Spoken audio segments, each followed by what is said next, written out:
It's a once-daily pill that helps you get ahead of your symptoms. It's proven to help you have more frequent and complete bowel movements and helps relieve overall abdominal symptoms, belly pain, discomfort, and bloating. These symptoms were studied in combination, not individually. Do not give Linzess to children less than 2. It may harm them. Do not take Linzess if you have a bowel blockage. Get immediate help if you develop unusual or severe stomach pain, especially with bloody or black stools. The most common side effect is diarrhea, sometimes severe. If it's severe, stop taking it. That's a shitty spot to run before the show. That include gas, stomach area pain, and swelling.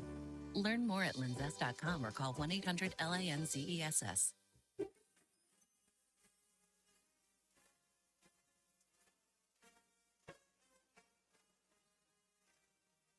How long you guys been doing the anthem before the show? Every day for the last 2 weeks. Really? Yep. Sorry, I haven't been listening. That's okay. This is Reese on the Radio, filling in for Todd Feinberg on WTIC News Talk 1080. For those who haven't served and are watching this now, I can appreciate that you might not understand why America's veterans across the political spectrum are standing up to sound the alarm about Tim Walz. I can appreciate how you might look fondly on his 20-plus years of service in the National Guard. And I understand why it can seem like nitpicking when our veteran community reads his words and we scream stolen valor. I get it, and I don't judge it. Without serving and deploying, I might not get it either. But I'm hoping that at the very least, by the time that I sit down here today, you'll understand why we are so passionate in our united voice that Tim Walz is a coward.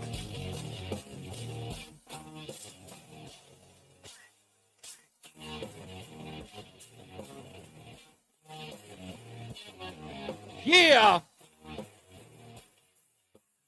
And welcome, folks, to your Thursday, August the 15th, 2024, the day after the greatest day alive, my birthday. I'm not going to inundate you with my birthday today. I will tell you a little bit about what I did, and it was boring. But it's a pleasure to be here. As always, this is my birthday gift every day, being on NewsTalk 1080 WTIC. Your telephone numbers, of course. Your telephone number, of course, to call in is 860-522-WTIC, 860-522-9842. You can also check out Reese on the Radio by going to reasonthereradio.com. That's reasonthereradio.com. Join the scallywags in the chat room so that you can watch my melodious voice. And you can, if you don't want to call in, you don't want to, stay on hold, you can go into the chat room and you can respond to the show live. It's interactive. I respond to the comments on there as well. So you can, it's multifaceted as far as ways that you can communicate with the show, talking about the things that are important to you. Now, even though we know that the most important story of this week for Connecticut is Eversource, please just forgive me, indulge me. We will get into that at 4 o'clock. I have a special guest at 4 o'clock. I will tease it in the next hour. Before we get out of the 3 o'clock hour, I will express to you who our guest is in the 4 o'clock hour, and you are not going to want to miss this conversation. So stand by. We'll get into that. That is not to say that we have gone in any way, that we have avoided or we have decided to leave our infamous Lamont Watch. It is Lamont Watch 2024. It continues. I understand that he's in Maine today. I understand that he is going to the Democratic National Convention this weekend. I called his office. I want to say this before I get into everything else. I called his office today. I spoke to a young man named Chris. Chris was a nice kid. In some ways, I feel like I bullied him. And not in a sense like I didn't berate him. I didn't call him names. I didn't dismiss him or was disrespectful in that way. But I was Reese on the Radio. I wanted answers. I wanted any answer. Chris was not available to give me any. I have a saying. Never expect a yes from a person who isn't qualified to give it. Chris is not qualified. That is not That's not a slight on his position. He's just not qualified. It's not his job. His job is not to give me a yes. His job is just to answer my call. Let me explain to you how that call went. Hey, Chris, Reese on the Radio, WTIC, NewsTalk, 1080. Hi, how are you? I'm fine, sir. Just wanted to call the governor's office and find out whether or not there's been a statement. I couldn't find one online.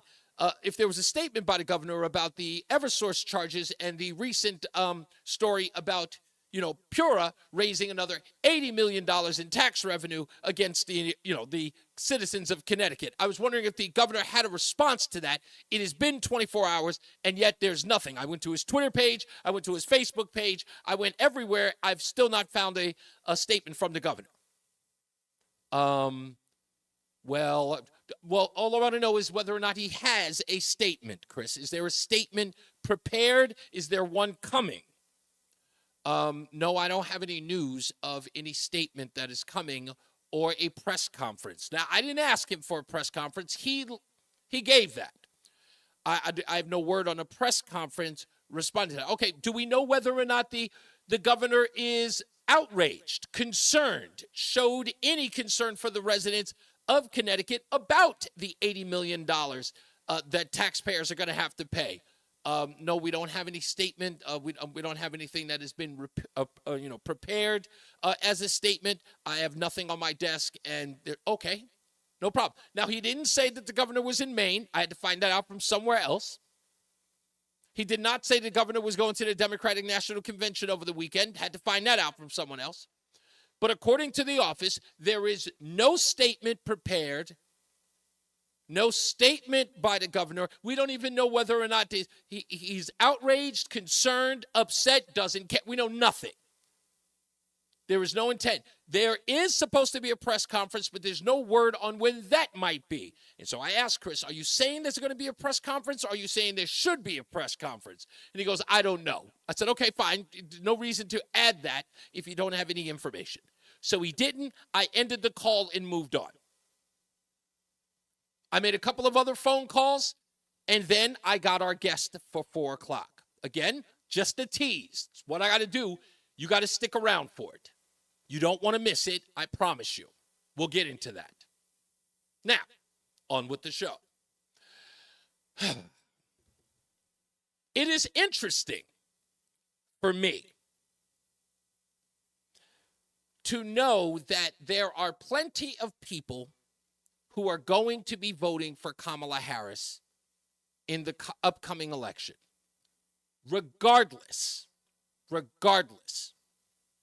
of the policies of the administration that she was a part of for more than 3 years, going on 4 years.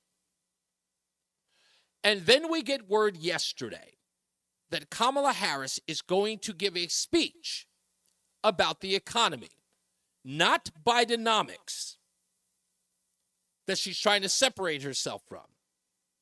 She is going to give a speech about price gouging. This speech is to give the idea that if Kamala Harris is elected president, she will go after major corporations that are killing you at the grocery store. Because it is not the administration's fault, not her boss's fault, that you are paying through the roof for basic needs at the grocery store. Some 30, some 40% hikes in prices. It is not their fault. It is the organizations that deliver and provide your food. Grocery stores, big chains. And when I heard this was coming, thank goodness that I have a pretty good recall. I remember on my podcast, which I know I haven't done in a long time because, of course, my duty's here. But I was remembering something that happened a couple of weeks ago. Not a couple of months ago. And it was with one of my favorite senators in the world. And that's Joe Kennedy. Are you familiar with him? Joe Kennedy out of Louisiana? He's got one of the greatest, he does metaphors like Bones McCoy does on Star Trek. You remember that? He'd always have some sort of little catchphrase or little not monologue. I'm sorry, I'm using the term wrong. He's got some turn of phrase. Here's an example of one. Joe Kennedy. And there Dr. are Antoni, companies.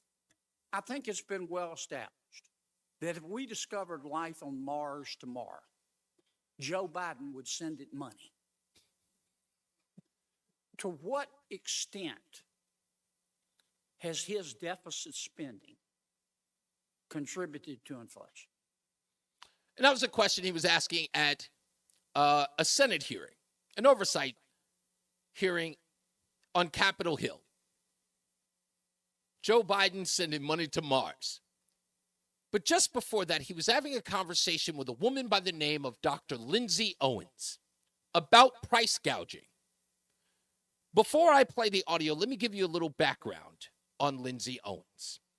And I think it's important. Her name is Lindsay Alexandra Owens. She is an American economic sociologist and an academic who serves at the as executive director of Groundwork Collaborative. It's a Washington, D.C.-based nonprofit policy think tank.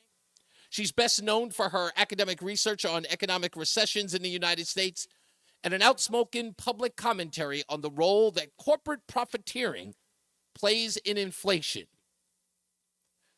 Now, who has she worked for at her government service? Well, she worked as an economic policy advisor for none other than Senator Elizabeth Warren. Anybody get the idea that that woman is a economics maven? No, not at all. She's also worked for Keith Ellison. Yeah. And Pramila Jayapal. And this is her having a conversation with Joe Kennedy about price gouging. Folks, you are about to hear the most amazing bullcrap you've ever heard in your life. And I'm giving this to you because this is exactly what Kamala Harris is going to have her speech about tomorrow in North Carolina. Listen closely. Dr. Owens, you talked about in order to commit a crime, you have to have means, motive, and opportunity. Is that right? Yes, sir. And you have suggested that it's not an optimal situation to have. Well, strike that. Let me just get after it here. What crime are you accusing the four major food companies of? Price gouging, sir. Okay. You think they're price fixing? In some cases, absolutely. Okay. Name the four companies that you are accusing of price fixing. I pause here for this reason. Kamala Harris is going to give a speech where she will not be challenged on this exact rhetoric. But I want you to hear what it's like to challenge this nonsense by the woman who very much is going to be instrumental in Kamala Harris's speech tomorrow. In the grocery sector or more broadly? The four you've been talking about. I mean, so I think... Name me every company that you think is price fixing in violation of the antitrust laws. Yeah, I mean, so the most recent example that I think is worth considering is Agristat. Yes, ma'am, but if you don't mind, we'll come back and do the examples. Name me the companies that you're accusing of price fixing. Well, the first one is Agristats, which the Department of Justice has sued for price fixing. Who else? Now, you heard that, right? They're accused of price fixing. They've not been convicted. This is May, by the way. May of this year. This is not last year. This is May this year. Accused of price fixing, she says. That's not an admission of anything. But the fact that they've been accused means that they have. You know, in the grocery sector, we've got Walmart, we've got Kroger. Walmart is price fixing. No, I haven't accused them of price fixing. What I've said is that they're able to expand All their right, markup. let me start over here. I want you price fixing is a serious crime, Doc. You can go to jail for that. And I want to be sure I understand your testimony. Who are you accusing of price fixing? Yeah, look, what my testimony clearly states. No, tell me which companies you're accusing of price fixing. You said some were price fixing, and I want to know which ones. Yeah, I mean, look, I may report them myself. the company that's absolutely under investigation by the DOJ. Which is ones are AgriStats. price fixing? I think the Federal Trade Commission and the Department of Justice should take a close look at the 4 major grocers. They should take a close look But at tell the me, 4 major can meat you- packers. if There you are just currently answer my question, there's which pending companies- litigation. Which companies are price fixing? Tyson is a great example. Tyson, the large meat packer. Okay, who the else? The big Who 4 else? meat packers are all Who else? That's currently one. under. Who else? Like I said, I think looking at the 4 major grocers makes sense. in this Which setting. 4 are price fixing? Walmart, Albertsons, Walmart's price fixing. Kroger. Wait, let me- I didn't say they were. I said taking You a just look. said they were. You can't come here and say and imply they're price fixing and then say they're price fixing. That's a serious allegation. You can be sued for defamation. I said we should take a close look Now, at the let me companies go back. who are- I want to be sure I understand your testimony. This is the foremost expert on price gouging at a Senate hearing on price gouging, not being able to discern who is price gouging, accusing companies of doing it, but can't definitively say that they are. Who thinks that in this speech that Kamala Harris gives tomorrow, it's going to be the same thing? She won't name anyone. She'll demonize those people in the industry. She'll claim that her administration that she's a part of had nothing to do with it. The reason why you're paying so much at the grocery store has nothing to do with their policies. Nothing to do with their policies. And has everything to do by demonizing corporations, which is what the left does, unfortunately. But this will be the case, and no one will question her. But I'm just glad that Joe Kennedy did, Senator Joe Kennedy, for that matter, show him some respect, that he did. Here's a little more. Are you telling me right here today that you're accusing Walmart of price fixing? I'm not personally accusing Walmart of price fixing. I am suggesting Who are that you accusing of price fixing? That's a serious charge. neither my written testimony nor my oral testimony makes explicit legal claims. So you're not accusing anybody of price fixing. No, I have pointed out that the Department of Justice is currently looking Who at are price you fixing accusing by of price AgriStats. fixing? Why won't you answer my question? Because she can't. Who are you accusing of price fixing? I'm pretty sure I have answered your question. No, you haven't. Senator. Just tell me the names of the companies, one by one. What's the first company that you're accusing of price fixing? I've mentioned AgriStats is currently Agra, what?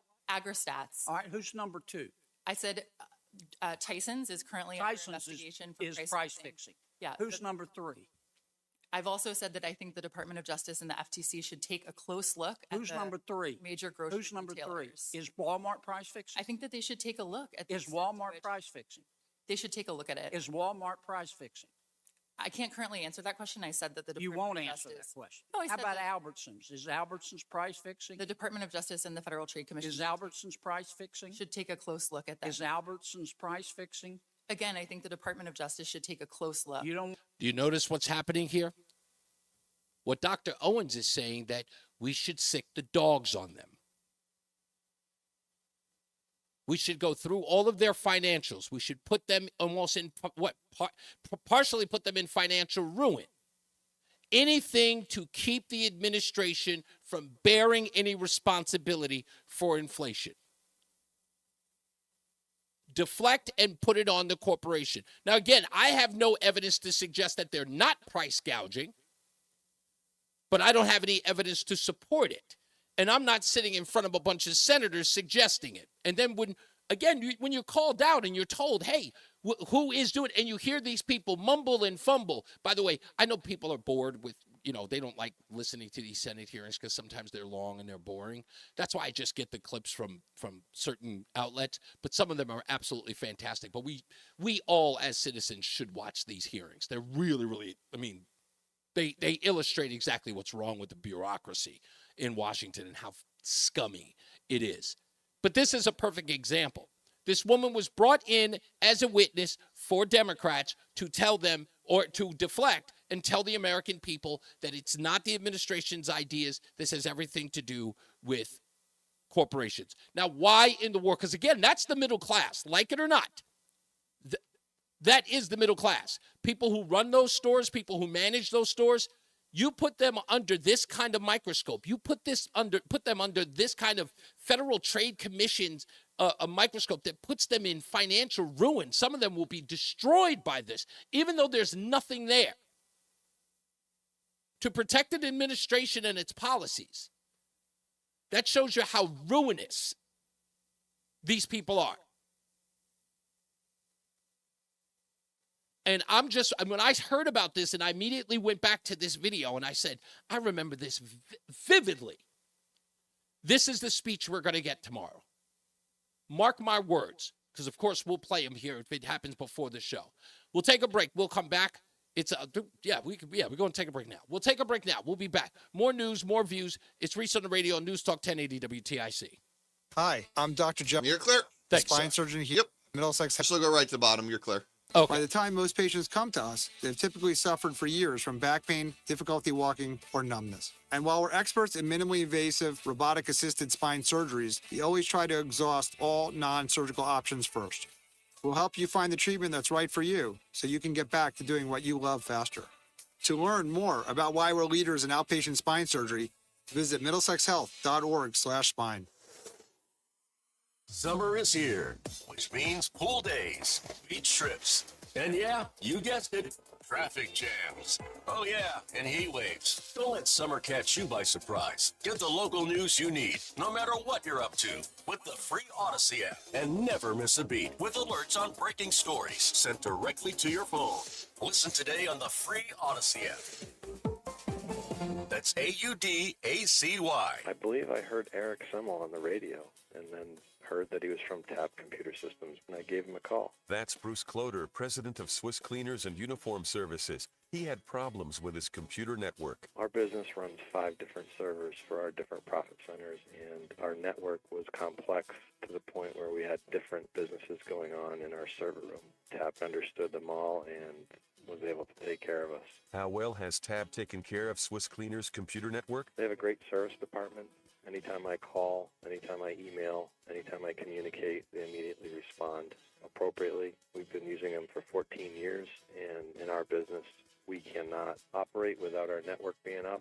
And I'm proud to say that thanks to TAB Computer Systems, we've never been down. Trust TAB's nearly 4 decades of experience. Call 1-888-TAB-4-HELP, 1-888-TAB-4-HELP, or visit tabinc.com. Technology's advancing business. TAB Computer Systems. Hi, I'm Joe with SimpleSaleUSA.com, and I buy houses cash. If you own a house and want to sell it fast at a fair price, call me at 203-896-4000. I can pay cash and close in as little as 7 days. I buy houses in any condition, any price range, and more importantly, anywhere in Connecticut. I'm a private real estate investor who buys several houses a month, and I want to buy more. I buy inherited houses, divorce houses, behind in payment houses. I even buy my tenant won't pay me the rent houses. Do you own a house that is trash and needs thousands of dollars in repairs? Great, because I love buying junk houses. I buy vacant houses, abandoned houses, condemned houses, and even foreclosure houses. If you own a house and want to sell it fast, call me at 203-896-4000. That's 203-896-4000. 203-896-4000. And now, a WTIC news update. 3:30, good afternoon. I'm John Silva. 5 people have been arrested in connection with the death of actor Matthew Perry last fall. Among those charged are 2 doctors who allegedly helped the Friends star score a large supply of ketamine. His autopsy found that the amount of ketamine in his blood was in the range used for general anesthesia during surgery. The drug is also used to treat chronic pain and depression. Ratepayers still up in arms about the latest increase in their electric bills. PURA, the Public Utilities Regulatory Authority, okayed an $80 million hike. Eversource requested to fund electric vehicle charging stations, this on the heels of increases last month to customers' public benefits portions of their bills. A couple of shootings that Hartford police are investigating. One this afternoon. Man shot at Hungerford and Russ, later found on Park Street. He's in critical condition. Man was shot multiple times last night. They were checking out a shot spotter activation on Martin Street when the Victim showed up in an area hospital. The injuries there said to be non-life-threatening. International mediators holding a new round of talks aimed at halting the Israel-Hamas war and securing the release of scores of hostages, with a potential deal seen as the best hope of heading off an even larger conflict. WTIC News Time coming up on 3:32. Matt Benz has the forecast. Intervals of clouds and hazy sunshine for the rest of this afternoon. That haze due to Canadian wildfire smoke moving overhead. Our high today up to 89 degrees. Watch for a thunder shower as well that could linger into the early parts of this evening. Any storm could bring gusty winds and small hail with any downpour. For the rest of tonight, then, skies will clear out, low of 62. Tomorrow turning out partly sunny, very warm, but still dealing with some haze from that Canadian wildfire smoke with a high of 86. More clouds and sun Saturday, humid, high of 84. I'm meteorologist Matt Benz in the WTIC Weather Center. Dow's back up over 40,000, ahead 560 points. The Nasdaq's up 400, and the S&P is up 88. For these stories and more, go to WTIC.com. I'm John Silva, WTIC 1080 News. WTIC is kicking off a year-long celebration to 100, highlighting our history. So let's start at the very beginning. Walter Cowles, a vice president at the Travelers Insurance Company, first suggested they sponsor a radio station in 1924. He gave the president, Louis Butler, a receiver. Butler became fascinated after listening to sounds from faraway places, and the project was given his blessing. A radio committee was formed, and they chose the call letters WTIC. Work crews built twin towers atop the Travelers Building and studios on the 6th floor. February 9th, 1925, Walter Cowles took to the air. His message was simple. This service has been installed purely and simply as a new means of publicity. It is a method by which we are able to come into close personal relationship with the public. The hope and constant aim of this station will be to earn the goodwill, friendship, and confidence of those who hear us. Cristino Kitchens is proud to sponsor this WTIC moment in history. With over 35 years of experience in remodeling, Cristino Kitchens can transform your bathroom or kitchen with stunning beauty as well as functionality. Visit CristinoKitchens.com. We all hear the radio ads about the IRS. They tell you to be afraid, to be scared, and they try to frighten you into calling. I'm not here to do that. Tax Relief Advocates is different. TRA is here to tell you that if you owe money to the IRS, whether it's $5,000, $50,000, or $500,000, we have a solution. It doesn't matter if you're sitting in your car, at work, or with your kids. No matter where you are, call now. 800-575-6481. Don't lose hope. TRA can eliminate or reduce what you owe to the IRS. Generous programs are now available that can give you a fresh start. Our passion is taxes and helping individuals fix their IRS problems. We have over 1,000 5-star reviews on Google and an A+ with the Better Business Bureau. You don't need to be afraid of the IRS any longer. End your tax nightmare today by visiting us online at TRA.com or call 800-575-6481. That's 800-575-6481. Tax Relief Advocates. Real solutions for real people. This is the story of the one. As head of maintenance at a concert hall, he knows the show must always go on. That's why he works behind the scenes, ensuring every light is working, the HVAC is humming, and his facility shines.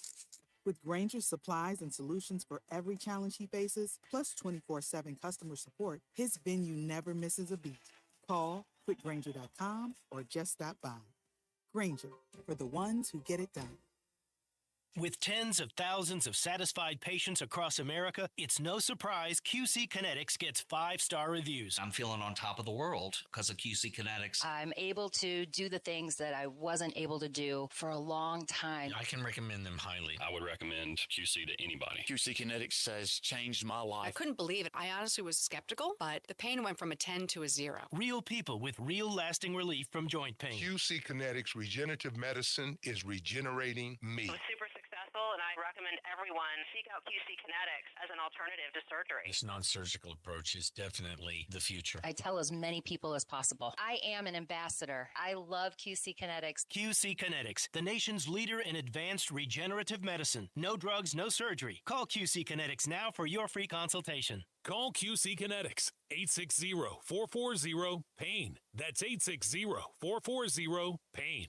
860-440-PAIN. Isn't it time you thought about an estate plan for your family? Estate planning attorneys help prioritize and carry 30 seconds, sir. asset protection strategies. Ready to go. The law firm of Brown, Payne, Dearest, and Scott has served the legal needs of individuals and their small businesses since 1977. Our experienced estate planning team is ready to help. With Brown, Payne, Dearest, and Scott, you get more than a lawyer, you get a law firm. Visit us at bpslawyers.com. Simon Lebo approved this ad. This is Reese on the Radio, filling in for Todd Feinberg on WTIC News Talk 1080.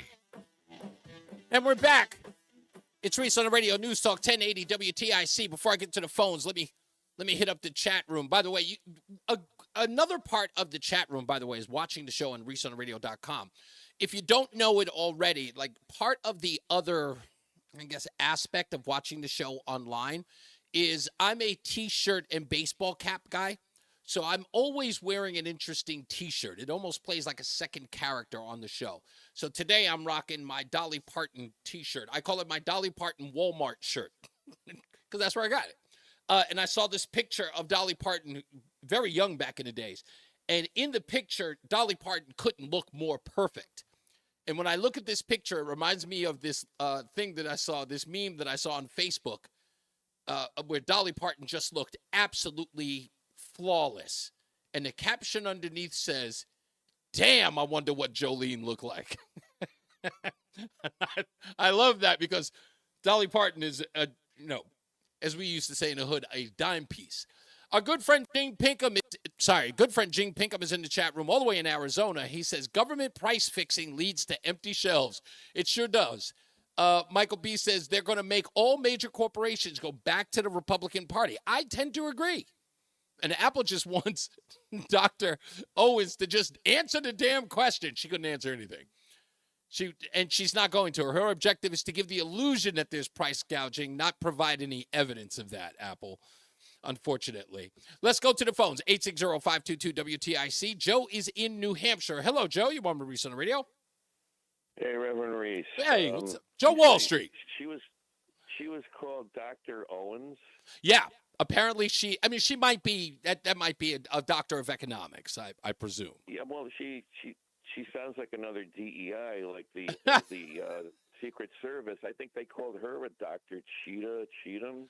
Yeah, but they give themselves these doctor titles, and they have junior college PhDs that aren't impressive at all, like Dr. Jill Biden. Yeah. She got hers from a junior college human studies, and the day she went in for her dissertation with the board to either, grant her PhD or turn her down, Senator Joe Biden came in and sat right in the room to intimidate them into approving it. That is correct. That's true. I think what was interesting about this, her name is Lindsay Owens. Dr. Lindsay Owens, whatever. Anyways, that please don't call her doctor. Well, the interesting Owens. What the interesting part about her story is that she was writing these articles that were ending up in the New York Times and the Atlantic, and the headline read simply, "It's not inflation, it's price gouging," and that was the whole premise of this. And that was to sort of mold the public narrative that it had nothing to do with Joe Biden's administration, because the most basic issue that Americans have with the Biden administration is the fact that it's cost so much to buy food. And they were trying to separate themselves with that. Yeah. The $2 trillion bill passed 3 years ago is the inflation. You're going to start blaming it on all the companies that have to make some profit. We're not going to have any goods to buy. It's going to be like Venezuela. That's why Venezuela has nothing to eat, because they just get rid of all the companies. Say, I have a soundbite I think you should encapsulate while it's still there. I was listening to the replay, about 2:45, I turned on TIC. Okay. And they were replaying the interview this morning with Senator Dick Blumenthal?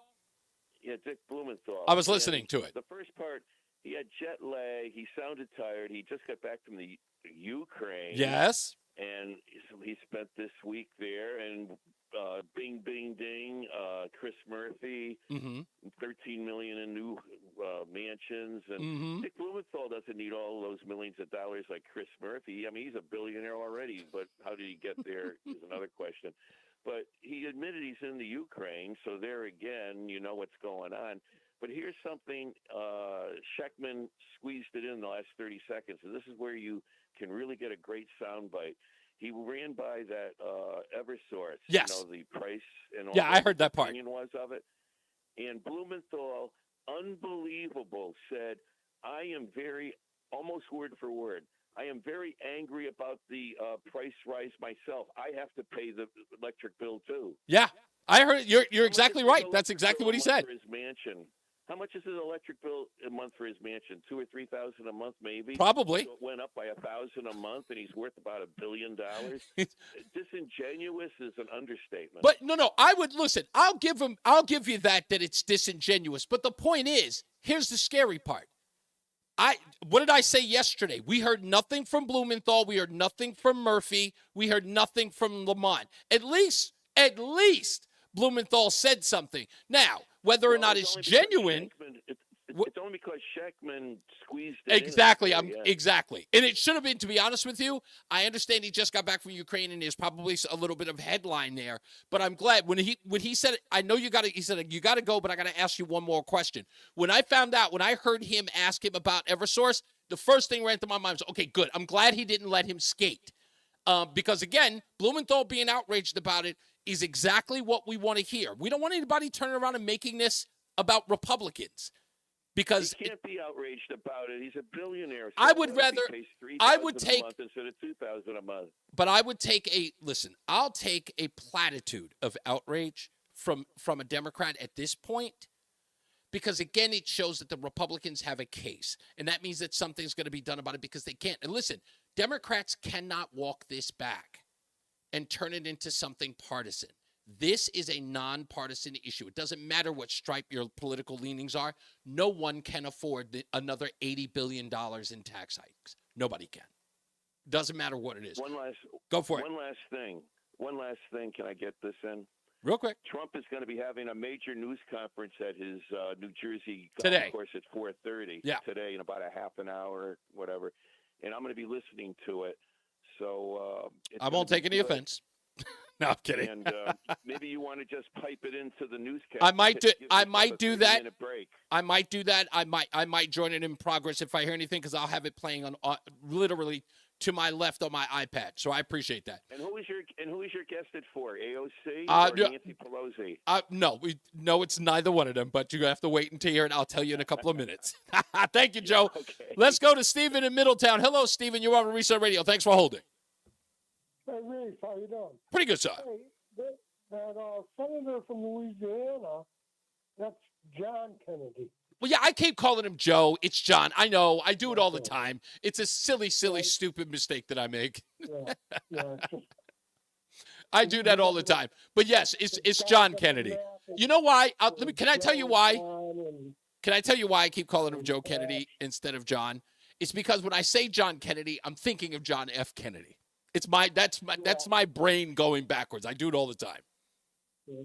But anyhow, going back to this price gouging. Yeah.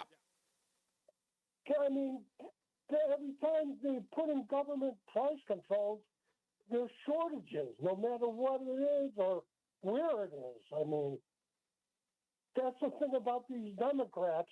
They're unburdened by the past. They're going to tell the same bad ideas again and again. But listen, this is another example, and I think both stories kind of lend themselves to each other, to your point, right? The price gouging thing here with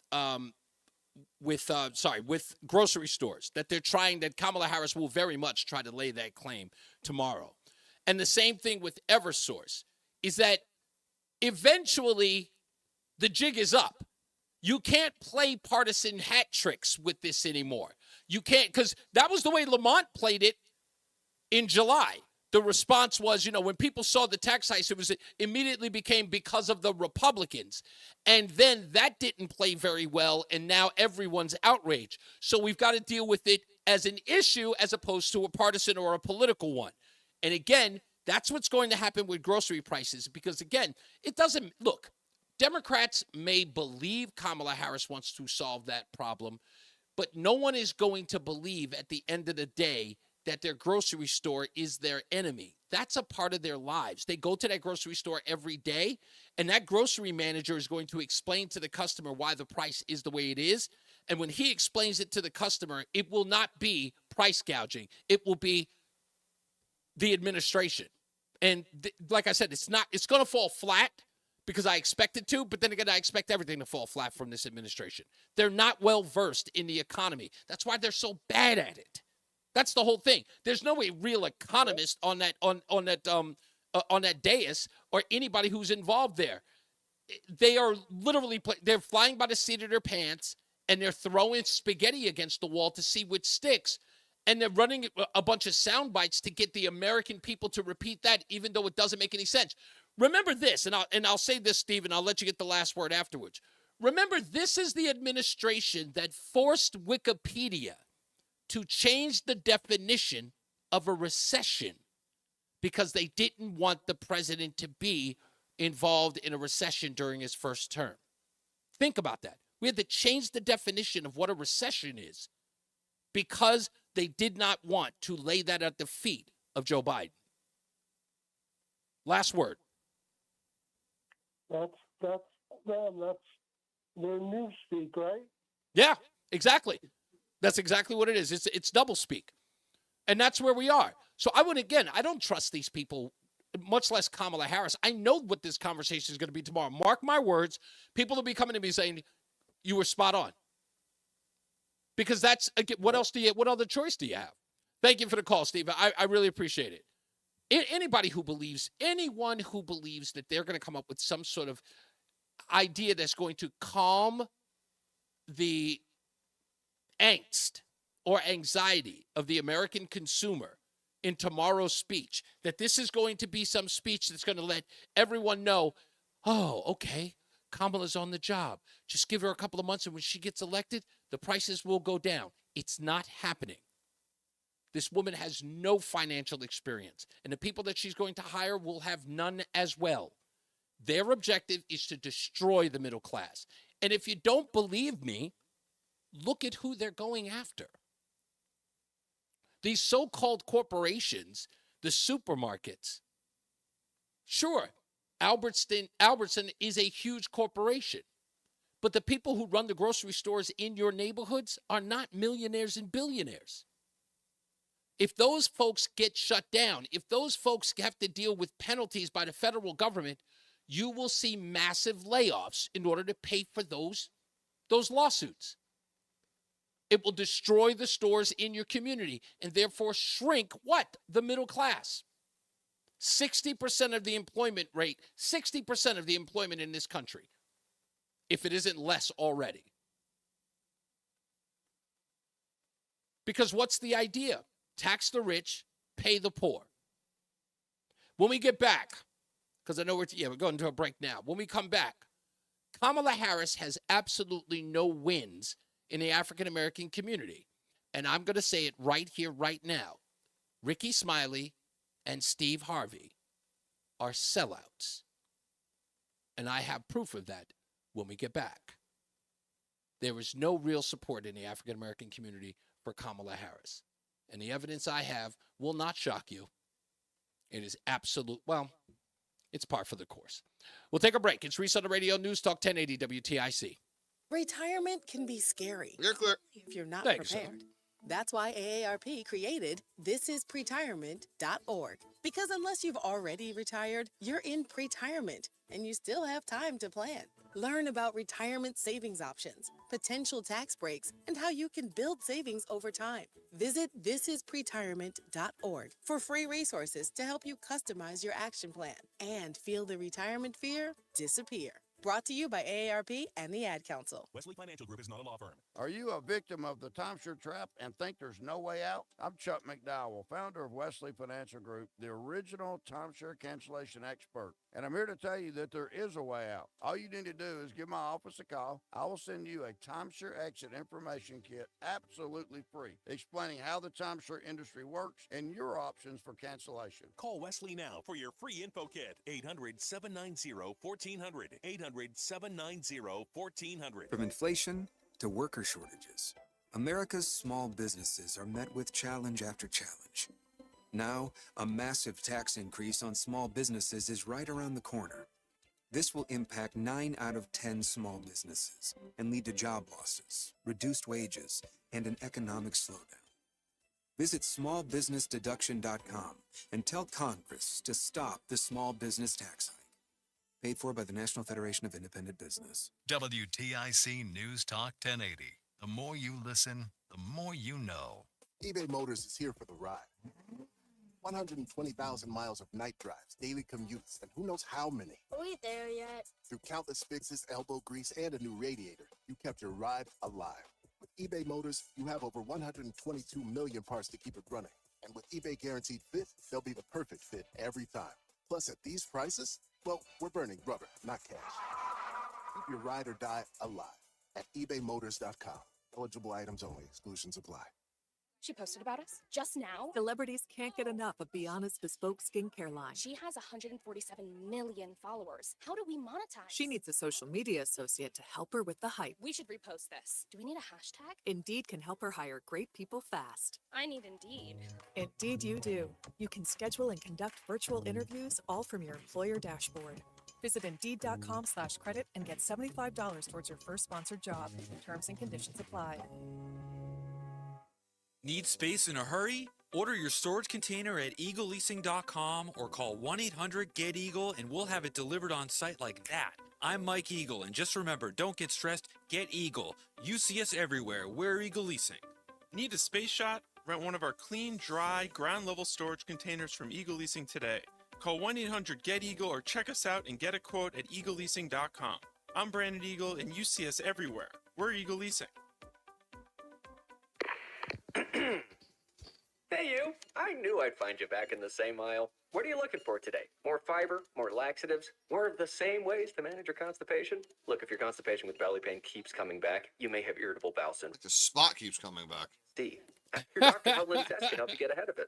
Linzess linaclotide is a prescription medicine that treats IBS-C in adults. It's not a laxative. It's a once-daily pill that helps you get ahead of your symptoms. It's proven to help you have more frequent and complete bowel movements and helps relieve overall abdominal symptoms, belly pain, discomfort, and bloating. These symptoms were studied in combination, not individually. Do not give Linzess to children less than 2. It may harm them. Do not take Linzess if you have a bowel blockage. Get immediate help if you develop unusual or severe stomach pain, especially with bloody or black stools. The most common side effect is diarrhea, sometimes severe. If it's severe, stop taking Linzess and call your doctor right away. Other side effects include gas, stomach area pain, and swelling. Learn more at linzess.com or call 1-800. Here we go. ESS. All right. This is Reese on the Radio, filling in for Todd Feinberg on WTIC News Talk 1080. Ooh. This is always a good one. That's a good bumper right there. It's Reese on the Radio, News Talk 1080 WTIC. Let's go to Jim in Willington real quick before we get to the BPS Traffic Center, and I'll tell you about this Kamala Harris thing. Hey, Jim, how are you? How you doing? Nice to talk to you again. Always, sir. Hey, correct me if I'm wrong, but isn't EverSource guaranteed a profit? Yeah, of course. I think that's the objective of any company. Well, no, aren't they guaranteed by the state some type of a profit? Of that, I don't know. But, I mean, are you saying that, in other words, they have an arrangement with the state where they're supposed to make a profit? Because I would thought that was that's kind of an unwritten rule. Well, I know businesses obviously want to try to make a profit. Right. But I'm still. I think I might have brought this up before. But here we've got a company that the public needs. Right. A utility. And, they have to go in front of the state of Connecticut for whatever permissions to then invest multi-billions of dollars in a boondoggle. Right. The state of Connecticut then does the same thing with another $200 or $300 million, and everybody expects the consumer to pick it up, and then they want to blame it on customers who didn't pay their light bills. Interesting. I got you. Okay, I see what you're saying. Right. Well, that's only, remember, that got sort of blown up when they found out that wasn't the whole deal. That wasn't the whole deal at all. And people could see right through that because they had to sort of make it, they had to make it understanding for everybody to realize, okay, that's only part of the what's called the public benefit charge. It's not the whole thing. But you're right. Right. They shouldn't be doing that either. I think that's a mistake as well. But I do get I do get your point. I got to go to a break in a second, Jim, because I want to bring this thing up about Kamala Harris. This story is absolutely amazing. So apparently this activist called Umar, whatever, I don't care. He has revealed that he was contacted by the Kamala Harris campaign. $1,000 was thousands of dollars was offered to him to be a part of a call with quote unquote black men and black celebrities supporting Kamala Harris. The whole thing was a payoff. Steve Harvey and Ricky Smiley are on their shows crying, talking about their support of Kamala Harris. It's all fake. This African-American support is AfroTurf. It's garbage. It doesn't exist. So when you hear these bozos out there talking about, she's got the black support, it's not real, ladies and gentlemen. It's all bogus. I told you last year there was no support for this woman. Many people still don't believe that she's black, and they didn't start believing it now. And now celebrities are running around talking people, I know she's black, I promise. I seen her eat chicken. That means nothing to me. That means nothing to me. Woman had the nerve to go out and buy a couple of albums at a record store. And she thought when she walked out with an African-American artist on an album cover that was supposed to tell us she's authentically, see, I buy records. I buy records like black folks. That now all of a sudden she's part of the group. Jesus, this is pathetic. It's pathetic, and they should be laughed at. I'm black now. Give me some of that watermelon. Jesus. Let's take a break. We got to go to the BPS Traffic Center. Let's go to the BPS Traffic Center with Mark Christopher. I don't want you to have to co-sign this, Mark. I'm going to put it right into you, didn't I? Mark, you there? I'm blacker than she is. Ah! I guarantee you. Yes, you are. Yes, you are. I guarantee you I got more soul than she ever thought I had. I bet you do. There you go, Mark Christopher. You're heading into Hartford right now, 84 East. You're clear. Delays about a half mile Thank before you, sir. 46th Avenue into the tunnel. Man, when is hotel white guy. 40 91 is delayed 34 down to 32 A and B. Northbound 91 moving well, Cromwell through downtown up into Windsor. 291, 384, that's okay east of the river. 2 eastbound moving well, Glastonbury to Marlboro. 9 northbound slowing 22 in Middletown up to the Aragoni Bridge. If you are traveling northbound on the Wilbercross Parkway, the remains of an accident there in the right lane up near 68 N and E. You got delays approaching. Well, actually now just after exit 66 in Wallingford behind that problem. Stay left. 84 eastbound into Waterbury, you're slowing by exit 18. If you're traveling 84 eastbound in Danbury, you're tight by 3. Again, you're some slow traffic 84 eastbound by 11 in Newtown. And South 95 New Haven, you're tied up from 46 to 44. Northbound Parkway delays 59 into the West Rock Tunnel. Traffic and weather together on the 8th WTIC News Talk 1080. WTIC weather. Through the rest of this afternoon, intervals of clouds and hazy sunshine. Watch for a thunder shower in a couple of spots as well that could produce gusty winds and small hail with any downpour. High today up to 89 degrees. Still a gusty thunderstorm around into the early parts of tonight, but that will quickly come to an end with clearing skies. Temperatures falling down to a low of 62. Tomorrow, partly sunny, very warm, but still dealing with some hazy skies, a high of 86 degrees. And for Saturday, mostly cloudy and humid, high of 84. I'm meteorologist Matt Benz in the WTIC Weather Center. Join us this Sunday for Tumulo Financial, your go-to for retirement planning and taxes. Tune in to the father and son duo from 7 a.m. to 8 a.m. or catch the replay from 5 to 6 p.m. Tumulo Financial Retirement Planning with Integrity on WTIC News Talk 1080. WTIC is 99 and kicks off a year-long celebration to 100 years on the air. This is WTIC and WTIC FM HD2 Hartford, an Odyssey station. 4 o'clock good afternoon. I'm John Silva, WTIC 1080 News. East Haven police believe young people are involved in a series of threatening incidents that are targeting town officers. This is Police Captain Joe Murgo. Over the past few months and across several jurisdictions, we have seen an increase in individuals who are actively seeking out our officers, engaging in threatening behavior, and attempting to provoke violent encounters. In one case this week, a police cruiser was rammed, and another, feces was thrown at a cruiser, apparently to provoke a confrontation. No arrests have been made in either case.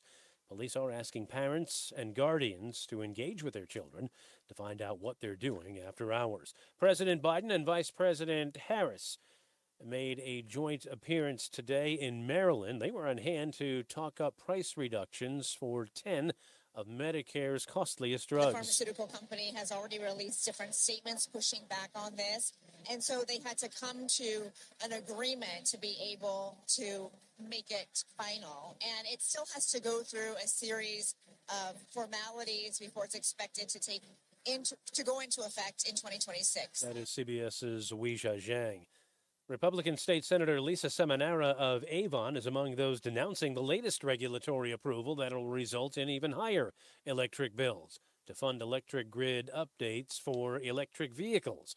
She's holding a regularly scheduled legislative session tonight between 6 and 7:30 in Simsbury, where she is asking people to bring their electric bills. I will open it up for questions and discussion time, and I'm sure the majority of that time will be discussing the electric bills. Now, after Wednesday's approval, Democratic State Senator Norm Needleman said the increase is minimal and added that the state Democrats had asked PURA, the regulatory body, to delay the increase, but they chose not to.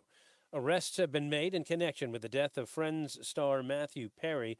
Here's CBS's Stacey Lynn. 5 defendants have been charged. A live-in assistant, various go-betweens, 2 medical doctors, and a major source of drug supply known as, quote, the ketamine queen. U.S. Attorney Martina Estrada says they were part of a broad underground criminal network responsible for distributing large quantities of ketamine to Mr. Perry. He said they knew what they were doing was wrong, but they did it anyways. Stacey Lynn, CBS News. Latest from the State Labor Department shows unemployment has dropped 0.3 of a percentage point to 3.6%. 700 jobs added by Connecticut employers, suggesting a still strong job market. The largest gains in July were in other services, which includes everything from auto repair to hair salons, and administrative and support services, which includes services to buildings and dwellings, and employment services such as temporary agencies.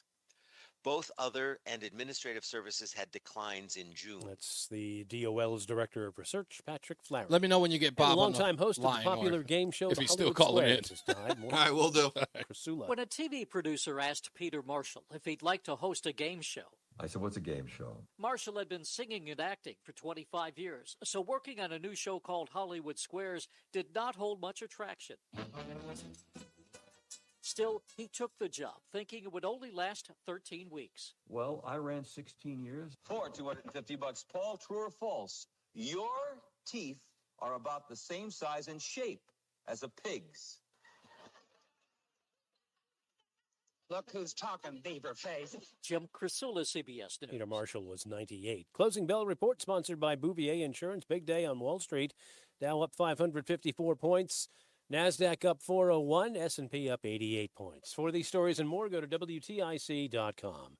I'm John Silva, WTIC 1080 News. Men, when addressing the problem of erectile dysfunction, you want the right treatment for your specific medical situation because every case is different, and finding the right treatment can mean the difference between just an okay experience and an amazing one. This is Dale for Northeast Men's Health, and at our practices, we offer the full range of ED treatment protocols and can even combine therapies to help make those intimate moments special, both for you and your partner. At Northeast Men's Health, we're the leader in treating ED in the area. Our medical providers specialize in men's sexual health and understand that no two cases are alike, which means you'll get the right treatment for you based on sound medical evaluation and appropriate applications of medical therapies. Plus, we offer treatments that are effective in well over 90% of cases, which means if you're like most men, you'll get your sex life back. So call us. Your initial visit is just $99 and includes blood work, a medical consult, and if medically advised, a test dose. And if that test dose doesn't work in the office, your visit is free. Call 800-930-5956. That's 800-930-5956. Or go to northeastmenshealth.com.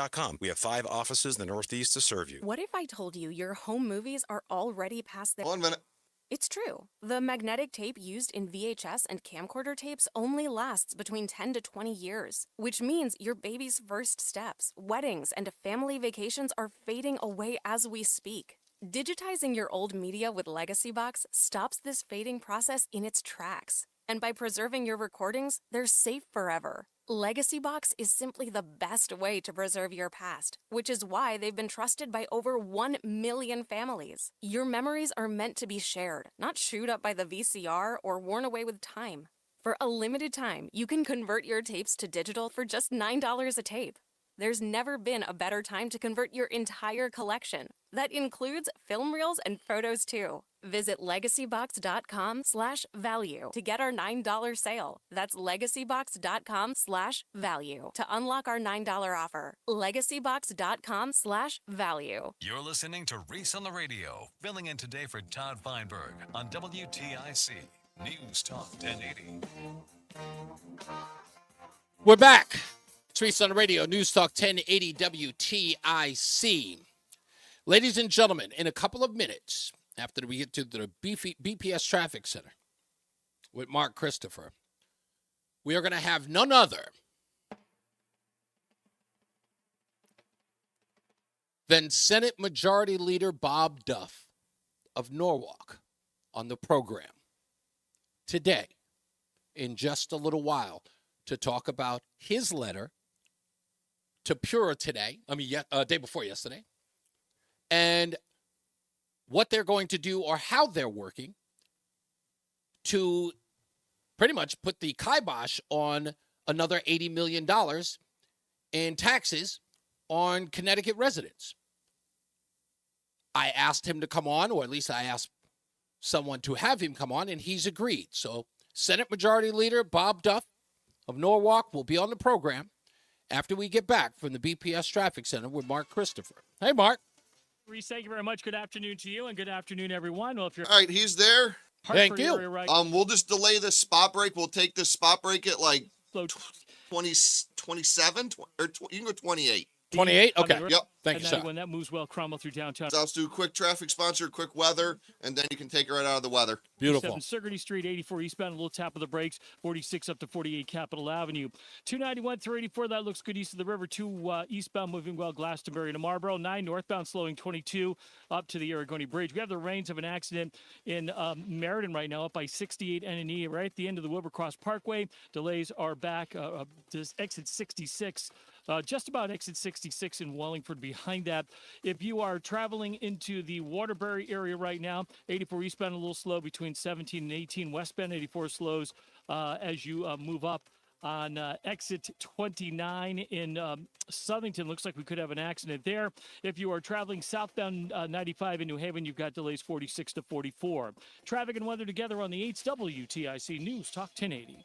W.I. Clark. Call us or find us online at wiclark.com. W.I. Clark provides superior equipment, parts, and service to the construction and landscape industry across Connecticut. We represent great brands like John Deere, Wirtgen, and Leeboy, and our employees have been the key ingredient behind our success since 1925. Online at wiclark.com. WTIC weather. And for the remainder of this afternoon, looking at clouds and some sunshine, perhaps a thunder shower in a couple of spots, gusty wind, small hail with any of this activity, heading up to a high of 89 degrees. And for tonight, a thunder shower in spots here early on could include some gusty winds as well, falling down to a low of 62. Tomorrow, partly sunny, very warm, but you'll notice it's hazy out there. That's due to wildfire smoke overhead, and that will cause skies to be hazy with a high of 86 degrees. For tomorrow night, cloudy skies, low of 66. And for Saturday, mostly cloudy and humid, high of 84. Back into the 80s on Sunday, though, chance for a shower thunderstorm returns as well, especially through the afternoon. Right now, we have 85 degrees in Bristol and downtown Hartford. It's 84 degrees. I'm meteorologist Matt Benz in the WTIC Weather Center. You're listening to Reese on the Radio, filling in today for Todd Feinberg on WTIC News Talk 1080. All right, folks, let's get right into it. On the phone with us, and I have to admit, it took about 2 hours to get it done, but I reached out, and sure enough, when you reach out, you get results, I guess. You miss 100% of the shots that you don't take.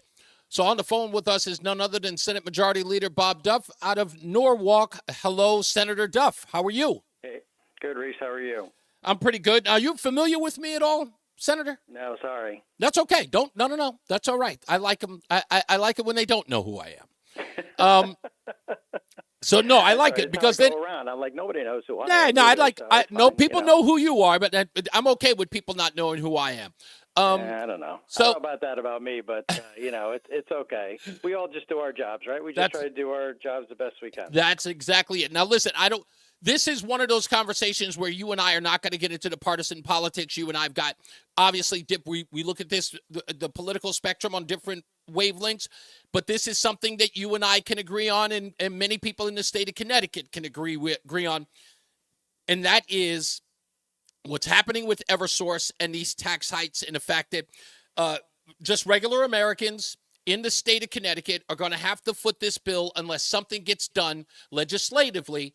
And I'm sure because of the letter that you and Senate President Pro Temp Martin Looney wrote to Pura, you were trying to, cut them off at the pass and say, please do not do this now. We just suffered a rate increase on July 1st. Why would we do this to the citizens again? With everything that's going on with inflation and the cost of everything going up or remaining up, why would we do it now? So obviously they ignored you, and they put another $80 million at the feet of the state of Connecticut. What are we going to do? Well, that's the whole thing. Is I am really angry about this because this was not necessary. This was not needed. Nobody asked for this right now. I firmly think, and so does Senator Looney, that this should have been delayed indefinitely, and that on top of what happened for July 1st, that it just adds insult to injury and puts salt on the wound. So, we did send a letter in advance of their vote and asked them to delay this indefinitely. They ignored us. So we're going to have to kind of figure out our next steps here. But this is not a good thing for the people of Connecticut, and the fact that we need regulators who are going to listen to the citizens and understand and fight for the ratepayers. Let me ask you this, because this is where the tough question comes on, and I think where in some regards this is going to be either conservative talking points versus liberal ones for that matter, but I got to ask the question. Yep. This is to pay for an electric vehicle grid, is it not? That's what this $80 million is funding, yes? Yeah. Mm-hmm. Okay. What is the obsession with the electric vehicle grid that 98% of the state isn't using? Why is that important? I don't think it's a talking point, as you're kind of trying to I'm trying to avoid saying that. I'm trying to avoid it being a talking point. It's a question because that's what the $80 million is paying for, isn't it? Yes, I think it is, and I don't want to explain it except to say that I believe the rationale, according to the utility company, is because of the fact of infrastructure for the day when these electric cars are more prominent in the state. So it is chargers. That's kind of the easiest thing for people to look at. I also think it's probably the undergrounding of the infrastructure, the getting the electricity and all the voltage and everything else to those chargers and everything else. That's important in this discussion. But as I said, that this did not need to happen right now because it's something that can happen way over time into the future when we're not staring down the increase that happened on July 1st. And frankly, the market can take care of some of this as well. Mm-hmm. So that's part of it also. So I just want to make sure we're framing it correctly in the sense of where what I think it's about. But this was agreed to by other parties, not anybody in the legislature. Yeah, that part I know. We're on the phone with Senate Majority Leader Bob Duff of Norwalk. Senator Duff, a lot of people are saying that one of the biggest problems we're having with the legislature, and especially with Governor Lamont, is that they don't feel, especially with July 1st and then this, they don't feel like they're being represented. And that's a bipartisan, no matter what their political stripes are. They don't believe that they're being considered when this stuff is happening at City Hall, in the legislature, that it's all about this tax and spend inside the legislature. And this appears to be another example to them. Right. Can we get out of the way of politics and start serving the people? Well, I don't know that I would frame it like that because I think it's a little deeper, and I think we could have a much longer conversation on that. Okay, well, no. Then let's not look. I don't want to kid around with you. If you wouldn't frame it that way, please explain to me how you would. Let me just say it this way: that the legislature doesn't vote on rate increases. That's bottom line. People, of course, we're the ones who people see, so they talk to us first. But that's and that's okay, because I want to talk to people. I want them to tell me their frustrations. I want them to share with me what's going on. But we all get electric bills, and but the legislature, we have regulators. The legislature does not do an up or down vote on whether or not EverSource or United Illuminating should get a rate increase or not. That's why we have PURA, we have the Department of Insurance on insurance rates, other entities that focus on these things and drill down on that. Well, now, what about you also mentioned tax and spend and issues like that. I would say that Connecticut, we have actually, over the years, we have we just voted on $600 million of tax cuts. We have a full rainy day fund. We're paying down our pension debt. Our Wall Street bond ratings are increased. If you look at our per capita amount of employees we have in the state of Connecticut, we're probably one of the lowest per capita in the country, and that's considering the fact that we don't even have county government. So there's only local government and state government, and we have a small state government compared to other states per capita around the country. You look at places like Florida, where everybody talks about low taxes and everything else. They have a government per capita much higher than we do in the state of Connecticut. We're actually very small. We have worked really hard over many years to cut the size of state government, to use more technology, to make sure that we're spending tax dollars very wisely. So, but the tax those are rate some of the still. Conversations I want to have with you and your listeners, because I think those are important. But why? Those but that's not. Wait a minute. I sorry to cut you off, Senator, but that still doesn't explain the other question that comes behind that, is that why are we seeing tax rates go up for things that people do not want? That's like what? I'll tell you. We're seeing the EverSource bill, the public benefit that's not charge. A tax rate. Hold on. That's not a tax rate. It is a tax. Let me tell you why it's a tax. No, but let's be clear though. I don't want to. No, I'm not going to let you say that, because go ahead. State taxes have not gone up. So oh no, just because you're framing them as not taxes, Senator Duff, doesn't mean that. Let's hear me out. That is a cost, and I understand that. It's a slight. We have been passing bills since 2020. We did Take Back Our Grid, and those bills, the utility companies have taken us to court on some of that legislation we've done, some of the regulations that PURA has done, to clip the utilities and some of the increases they wanted on top of what they've already gotten, and they have lost at every turn. So we have actually worked really hard over the years in the legislature to change the way in which the utilities are handled and looked at, and in the way bills are. We're looking at now. We're not even looking at it. We're actually doing it. Performance-based reviews for years and years and decades and decades and decades. Senator Duff, let me ask you the question. Utility companies came into PURA. Before then, it was DPUC, and they would say, we need a 5% increase. They would get their 5% increase. Off the back of the taxpayer. They're actually looked at to look at for performance-based regulations, so they're actually going back to zero, and then deciding if they need a change in their rates. A lot of times they've been denied. They've taken that to court, and they've lost at every turn. So I just want people to know those things, because I appreciate are the things that don't make headlines. I appreciate you explaining that, but okay, let's get back to the public benefit charge. We can do that, okay. Sure, but those things need to be explained, because I'm not. I'm not. Listen, being upset, and I'm upset too. But I want your listeners to be educated and understand, so then they can make an informed decision. But Senator Duff, here's the issue: saying that it's not a tax because it comes under a different name doesn't mean that they're not being taxed. Let's be honest. Yeah, but no, it's not. What is it then? No. If it's not hold on, Senator. I was quiet, and again, you have to answer the question as I'm asking. I understand that you're saying it's not a tax, but the consumer who did not ask for said use of that money, in other words, they are gaining nothing from that, right? So if we pay taxes on plenty of things then which we don't use personally. The public benefit charge is paying for things that people in the state do not use. Is that fair, or am I mischaracterizing that? Well, we'll have to see. Do people use? They pay money for conservation efforts that are a few pennies every month.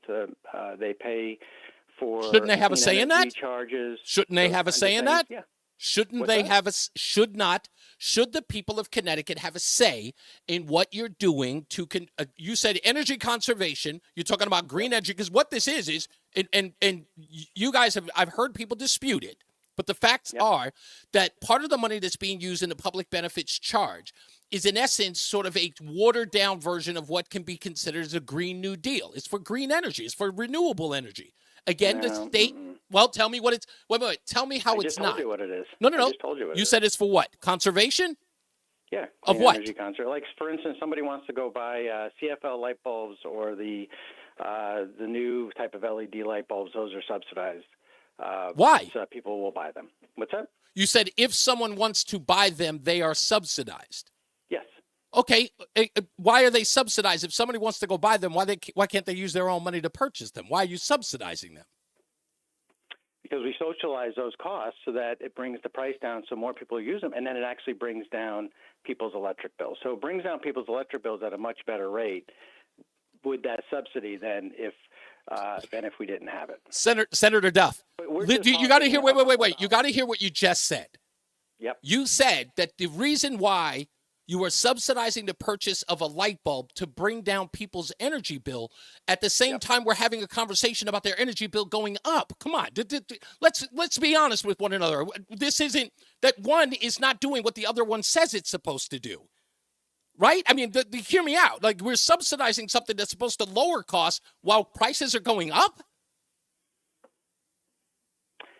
It's a different. You're trying to make apples to apples. No. I'm actually asking you, sir, to make it make sense. No. Make it make sense. If you use the words lower costs while we're having a conversation about the rising cost of electricity, Or you want to take out conservation and clean energy? Fine. That'll save you $5 a month. Okay, so what's wait. You want to take it out and that'll save us $5 a month? You're saying that all of You're saying that that's what you're spending in the state, just $5 a month? That's what the average ratepayer pays, about maybe. Then get rid of it. $5 a month. It's only five. If it's only $5, wait. If it's only $5, get rid of it. Okay. If it's minuscule, why not? No, seriously. You're saying you're only getting rid of $5 a month. Okay, to one consumer, it's $5 a month. Right now, we're looking at bills where $75 may render someone homeless, Senator. Yeah. Right? We know that. I'm not arguing with that. Then the real issue, the real issue of the public benefit charge, $600 million, is the Millstone deal. That's what you really want to get after, and that's who you want to talk to. You said. You want to have a conversation about it. So we'll have a conversation about it. Okay. You want to talk about the public benefits charge and what's most of the public benefit charge right now? Mm-hmm. It's the Millstone nuclear deal that the Republicans led, which was their initiative, which is now costing people a lot of money on their electric bills. Okay. So you're saying that the brunt of the electric cost is a Republican issue, not anything related to green energy, not related to anything towards conservation. No. Oh, it's primarily the Millstone. Is that being honest? I mean, no. Is that okay? So here's the deal, right? So if Republicans are responsible and you guys have a play on the opposite side, right? Millstone is the issue for the Republicans. I'll get any one of the Republicans on here and tell them to denounce the Millstone deal. Here's what I'm asking you, because again, we're back at being bipartisan here, right? In this case, let's have some unison here. The green energy, the conservation that you guys are planning on, is costing Americans money today for I don't know, my opinion is it's a boondoggle, but you guys believe that it's something that people will benefit from in the future. People don't pay their bills in the future. They pay them today. No, they have been benefiting for years. Please explain to me how they could be benefiting from something that's costing them more money, sir. Please make that make sense to the average listener and the average constituent. They have been benefiting for years by the fact that the pennies they pay, or a couple dollars they pay a month, has been being able to provide abilities for people to save on a larger scale. It subsidizes if people want to have one of those energy audits in their homes that are hundreds and hundreds of dollars that people would never have that wasn't subsidized on an electric bill. Okay, They so wouldn't something that purchase- they might want to purchase is the reason why they're a lot paying of the people cost do now. have those, No, Maybe sir, you don't, sir, but a lot you're of cutting people me. do. You're cutting me off before I ask the question. Are you suggesting that they are saving? I mean, they are spending more so that someone can save money in the future. Is that your statement?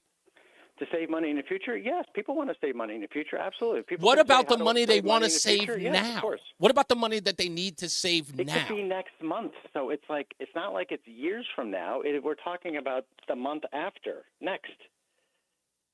Okay, you're saying that If I had incandescent bulbs and I went to Home Depot and bought a whole bunch of LED bulbs that were subsidized from the Clean Energy Fund, and I would save probably.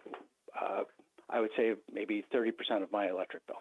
yes, but you're forgetting about And the I would fact do that the it's next month.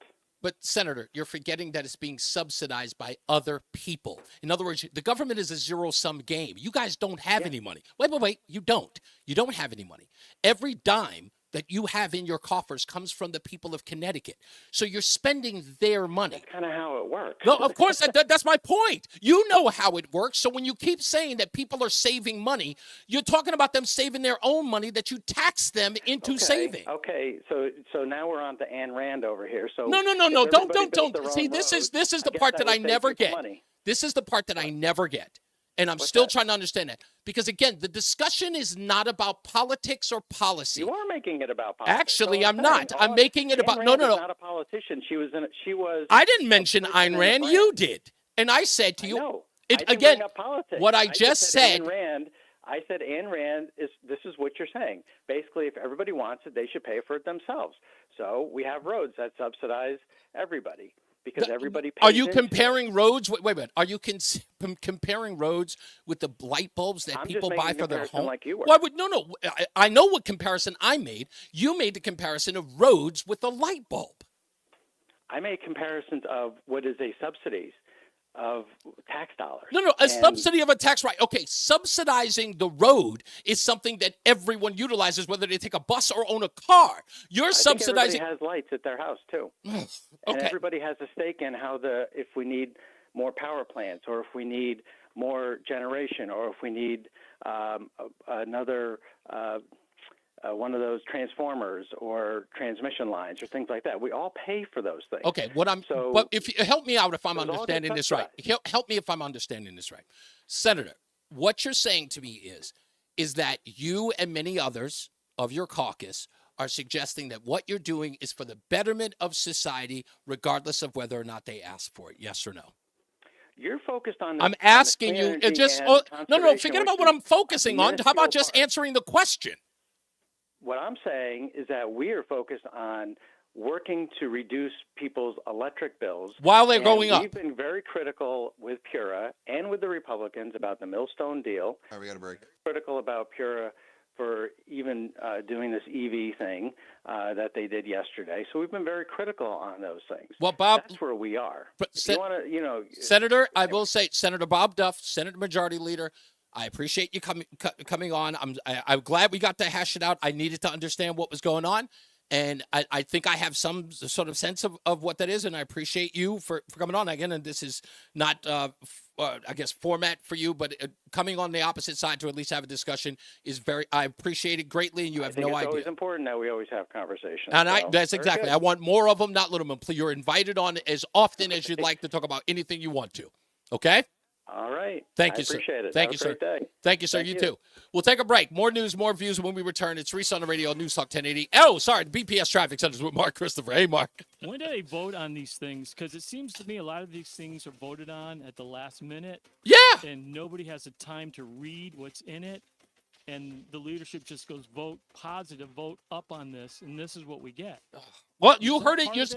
Listen, I wanted to make sure that I was hearing what I was hearing, but it looks like you heard what I heard. Yeah, you know who you want to talk to? You know who really knows the ins and outs of this? Former Senator Len Suzio. I don't know if Roland can get him on the phone, but Len Suzio is a master of this stuff. Yeah, I think. That's my big question is when do these things get voted on? Because you know how it works around here. Everything gets voted on the night of.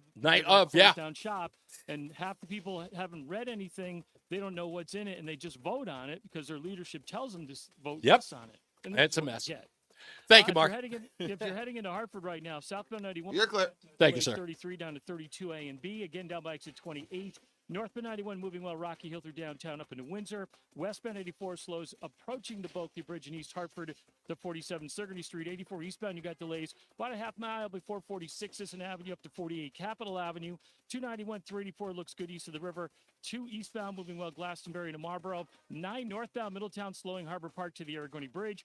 84 eastbound Waterbury delays by 18. 84 westbound slowing by exit 22 into the Mixmaster. 84 eastbound Danbury tight 3 to 5. 84 eastbound in Newtown, you've got slow traffic from exit 10 to 11. 95 southbound New Haven slows 46 to 44. Traffic and weather together on the 8th WTIC News Talk 1080. And now, a WTIC news update. 431, 86 degrees in Hartford. I'm John Silva. Police in the capital city are investigating after they say a man was shot this afternoon.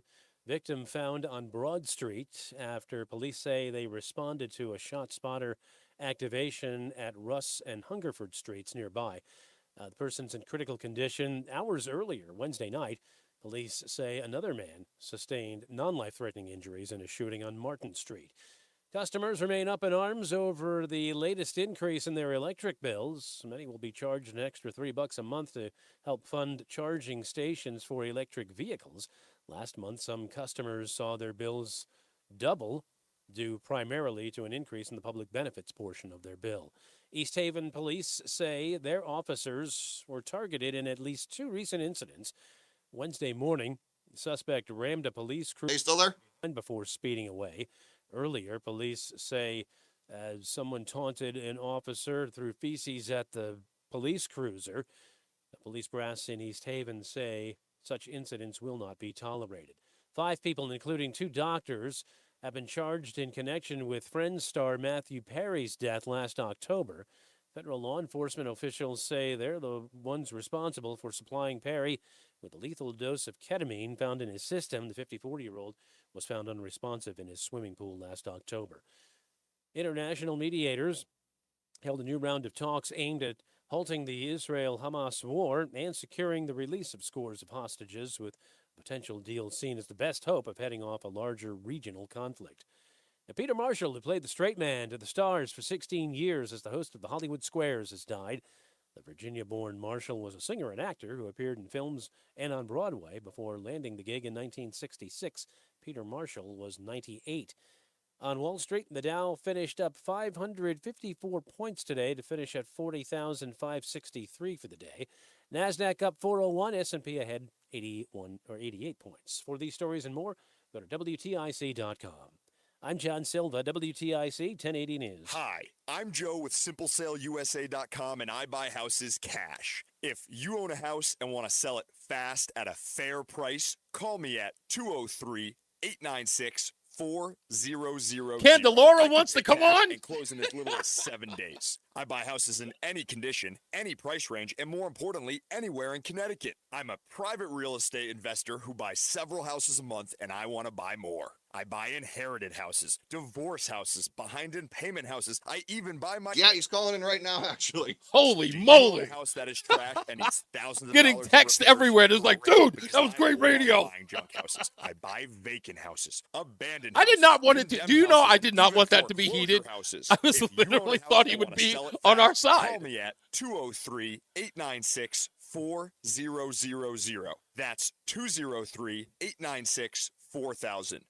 Yeah, so we'll do traffic, weather, spots, and we'll get to Vinny. Okay, you got it. If you or someone you care about has been injured in an accident, you need the Carter Mario Law Firm, Connecticut's firm for the injured. We are ready to fight for you 24/7. So go to getcarter.com or call us at 877-GET-CARTER.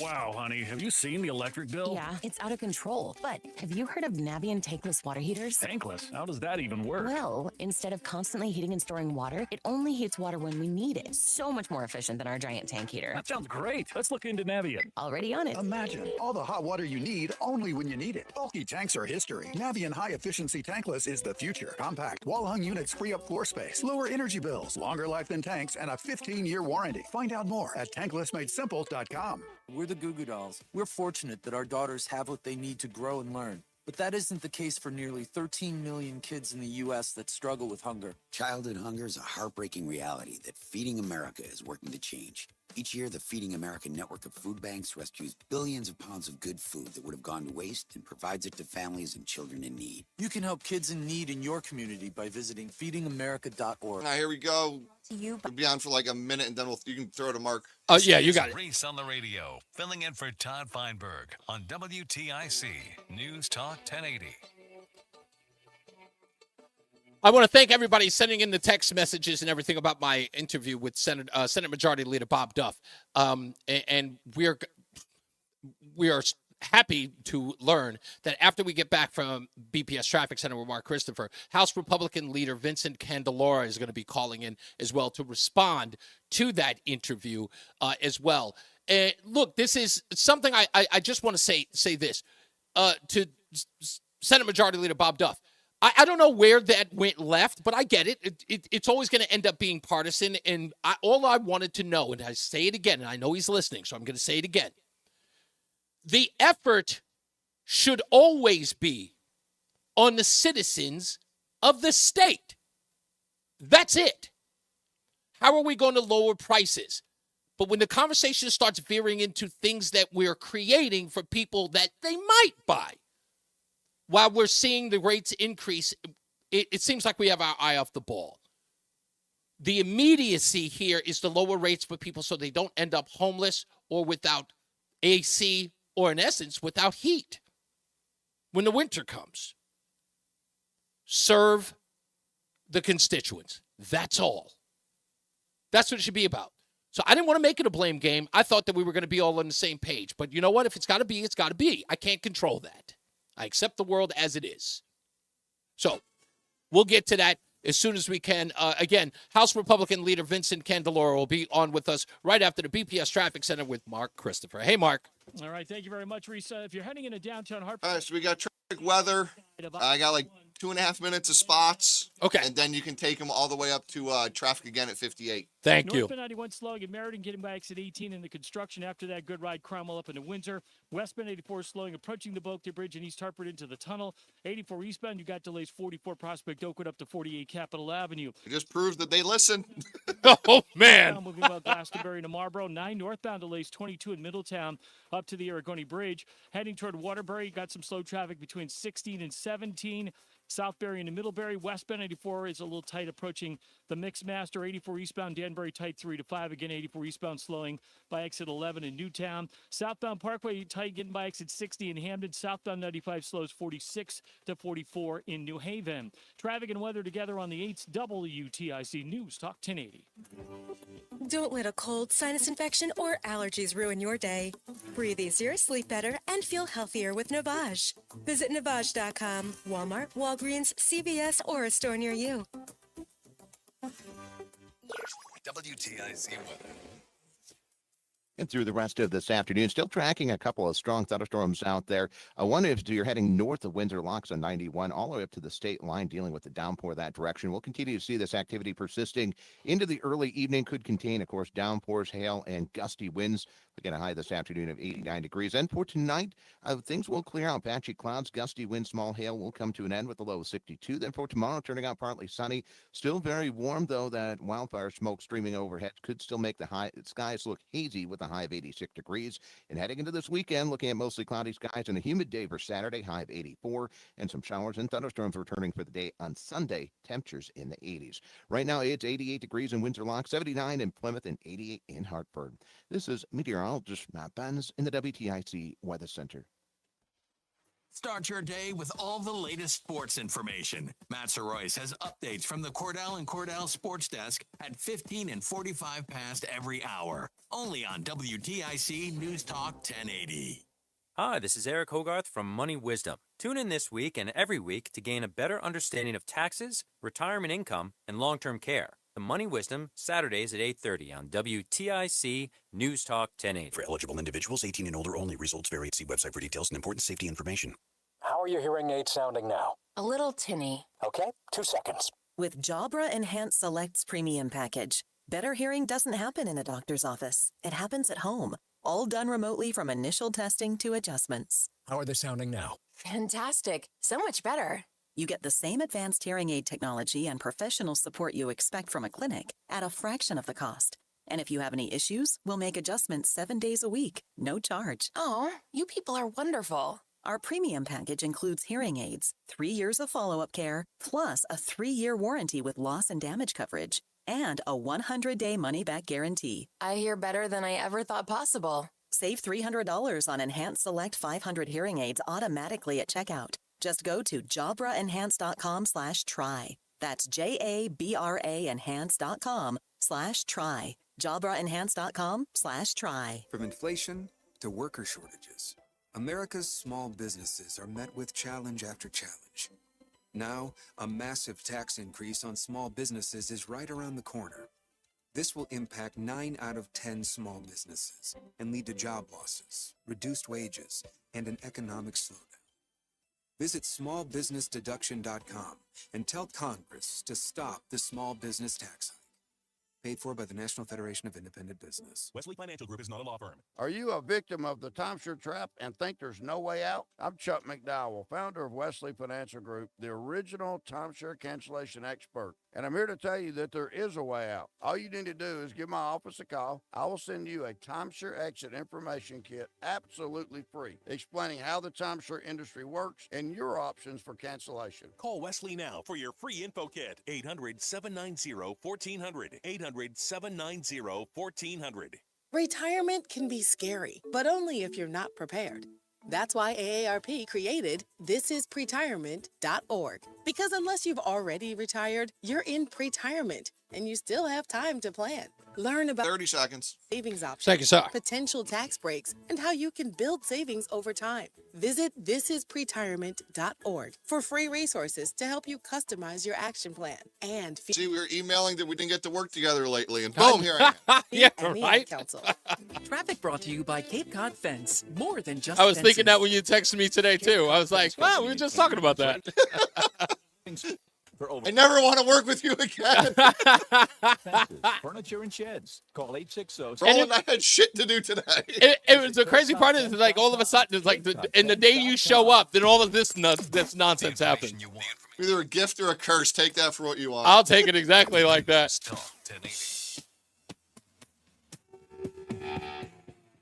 All right, folks, we are back. It's Reese on the Radio, News Talk 1080 WTIC.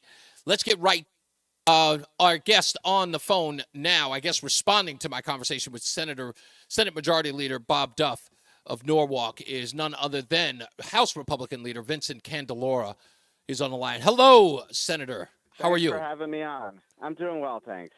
Listen, I watch you on television all the time, and I got to be honest with you, it is an honor to have you here because, you're a bigwig, so I didn't expect you to. I didn't think I'd get Senate Majority Leader Bob Duff on the show, but I get you and he on the same day. I'm feeling kind of important. Well, I thought you were asking great questions that needed to be answered, and I think the senator wasn't directly answering them. There's I guess a distinction between junk fees and taxes, but ultimately it's the same thing. Exactly. And so what's happened is there's been a lot of legislation that's been passed dictating what Pura could do, or dictating what the electric companies have to do. Well, somebody has to pay for it. Everything's not free. That's right. And so what's happened is these fees end up getting assessed onto ratepayers. Always. And I know the Democrats right now like to point to the Millstone deal to say that Republicans voted for that, and therefore it was a bad deal, not just costing us money. But the reality is that Pura, that contract was actually at times we made money on it. So ratepayers actually saw a decrease in their bills. What has happened over the last 2 years is like government typically does, they kept delaying cost recovery. And so our utility companies could not recover their expenditures. Their bond ratings went down. So while government might be doing better, private business isn't. So they actually were downgraded by Moody's, citing our bad regulatory environment in Connecticut. Right. And now Pura has to start reimbursing them. So they're getting 2 years of built-up costs all coming due at the same time.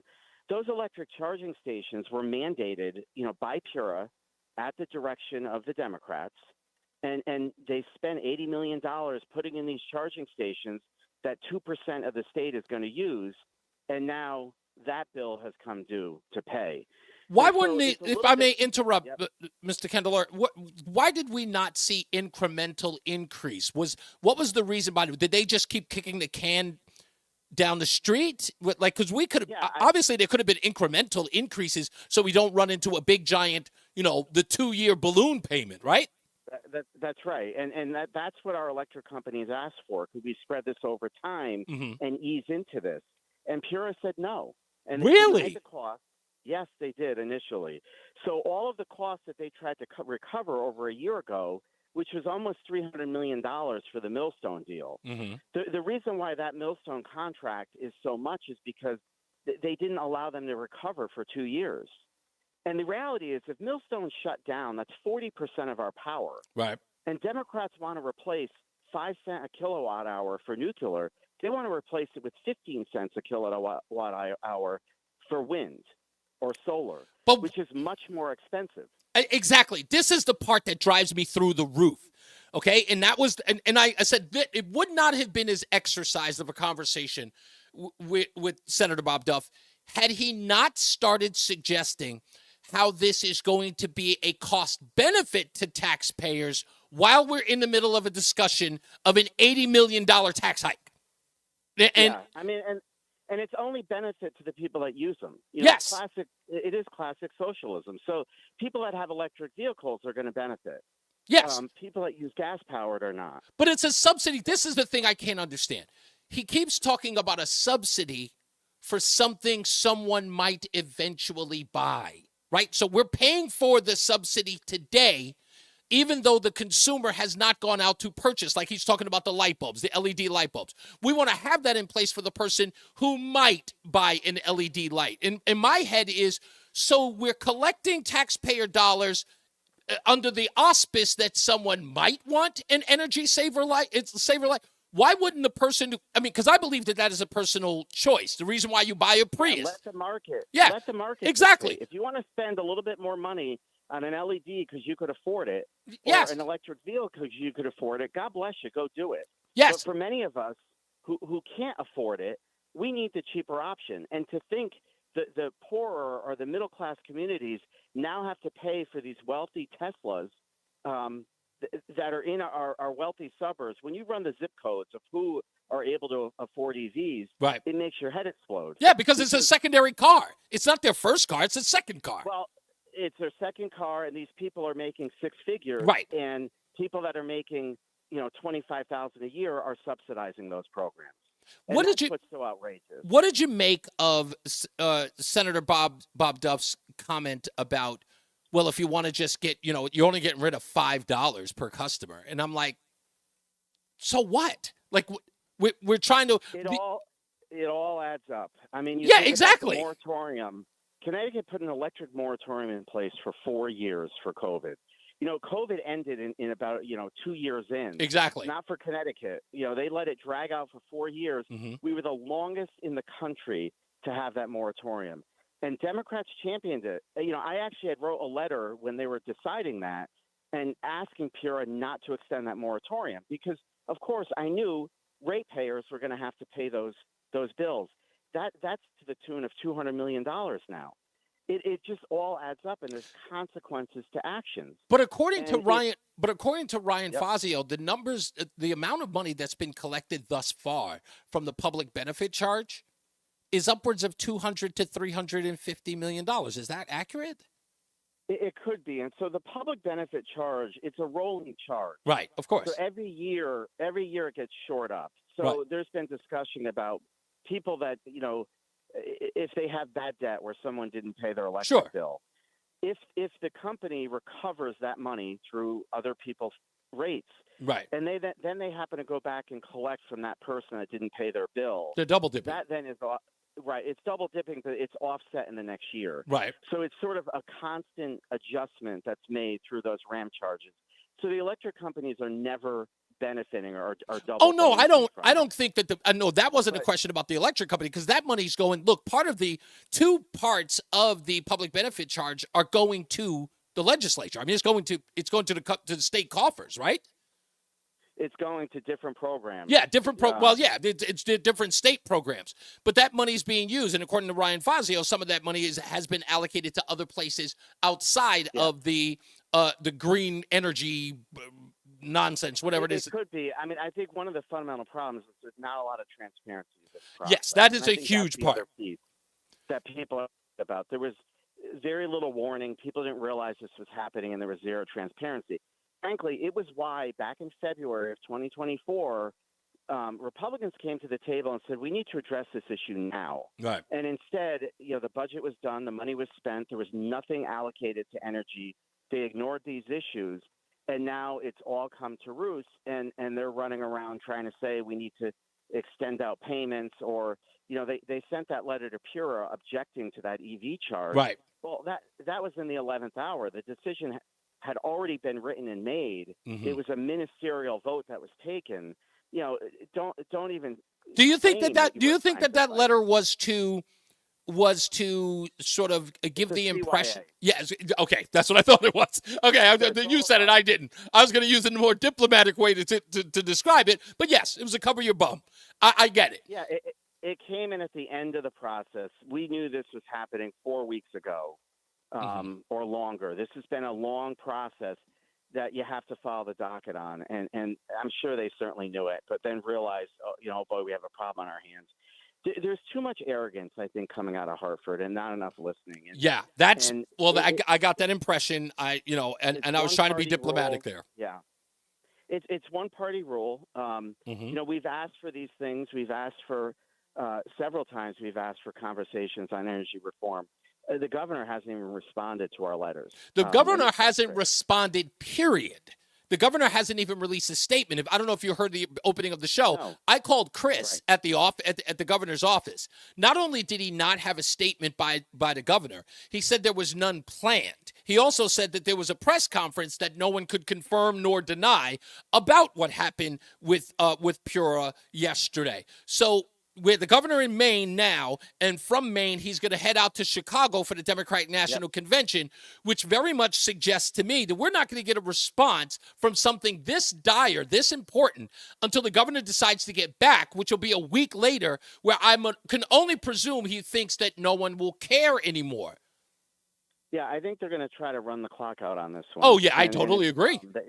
They ran the clock out back in February. They spent all the COVID money on higher education and other pet projects that they wanted. That money could have gone toward these public benefit charges. They ignored us, and now they're trying to deflect. But, the reality is that Pura has really been mismanaged for a number of years. Mm-hmm. Those commissioners right now, their terms have not been renewed. So they are serving at the pleasure of the governor. Right. So if they think that they could be fired at any day, how autonomous do you think they are? Exactly. And that is not the way the system is supposed to be set up. It is not supposed to be political. These people are supposed to be regulators. But as we continue to see, they are constantly in meeting with the governor. They're delaying costs. It's all political rather than being the regulatory autonomous body that they're supposed to be. If you don't know, folks, so far, and if you should recognize his voice, House Republican leader Vincent Candelaria is on the show. Let me ask you this, Congressman. This is the last part about this, what you just said about Governor Lamont. The fact that they Pura serves at his request, so to speak. Here's my question. I really do believe this, but I need some sort of confirmation. Is it fair to suggest that the governor is intending to push this green energy thing at all costs, even at the expense of Connecticut taxpayers? In essence, he is serving the good of whatever nonsense he's a part of with this green energy thing. If people oppose it, he doesn't care. He's going to get this done. He's going to drive up the cost of energy. Yeah, I mean, I'm sure they're trying to go the regulatory route. So, he continues to tout this wind project, off of New London. Yeah. But now the contracts, the RFPs are coming in. It looks like it could be 15 cents a kilowatt hour. I think he's starting to realize that this is not good for the state of Connecticut, and I'm sure he's getting nervous. It's probably why we're not hearing from him. Mm-hmm. But, he's been a governor that he's pushed for more tolls. more taxes on gas-powered vehicles. Right. But he's always insulated the electric vehicles. Don't forget the all-out ban on electric vehicles as well. Well, that's right. I mean, they want to mandate all electric. Yeah. And they also, he pushed TCI for the Clean Air Regional Program to have everybody paying for clean air. So the governor, when it comes to environmental policy, I think he looks at this as, picking everybody's pocket to pay for it. But he's going to kill the working poor in the state. He is. The working poor. I mean, listen. We just had the president. We had the governor face an embarrassment when they found out there's 57,000 people who allegedly moved into the state. Turned out to be a census debacle. Right? They didn't move into the state. He's tried everything to get people moving to the state, like abortion for business owners. Like, hey, bring your business here. We'll abort your baby. He tried all of this nonsense. It didn't work. The tax rates are going through the roof. Electricity now going through the roof. This nonsense about green energy and getting rid of the the gas-powered car, all of that stuff is completely destroying the state. Plus, we know that he's got sights on Washington. Trust me, we know he's got sights on Washington. He's following every maneuver that Gavin Newsom is doing. I'm trying to understand, why is the guy got higher sights on Washington while he's destroying the state that he governs? Does he not care, or does he think that this plays well in Washington? Yeah, I'm not sure what he's thinking he's playing to, but you go to California. I just had a friend that moved from California to Tennessee, a red state, and he said it's unbelievable how different it is. People are happier, they're friendlier, and I could afford everything. And that's sort of what you're seeing in Connecticut. People are angry. We don't have the quality of life we used to have at all, that we really need to get back to, because there is a level of arrogance, and it's ironic. The Democrats sort of politically have taken over Fairfield County. They have really been the party of the rich and the party of government. And they work harder for government than they do for the working class people. I think they're trying to drive the working class and the poor out of the state. I think they are. They just don't care. I mean, they talk about, surplus after surplus and paying down the pensions in the rainy day fund. The only beneficiary of those pension payments in the rainy day fund really are the state workers. And that's not what we envisioned when we put those guardrails in place. More money has got to get back down to the people. We put $8 billion in the pension, and we gave the residents of Connecticut a $500 million tax cut. Damn. There we go, Mark. When you compare the two, it's totally disproportionate to the amount of people that you're actually trying to help. Well, House Republican Leader Vincent Candelora, thank you. I'm glad that I finally got you on the air, man, and I appreciate, because this is a dire situation, and thank you for being a part of the show today.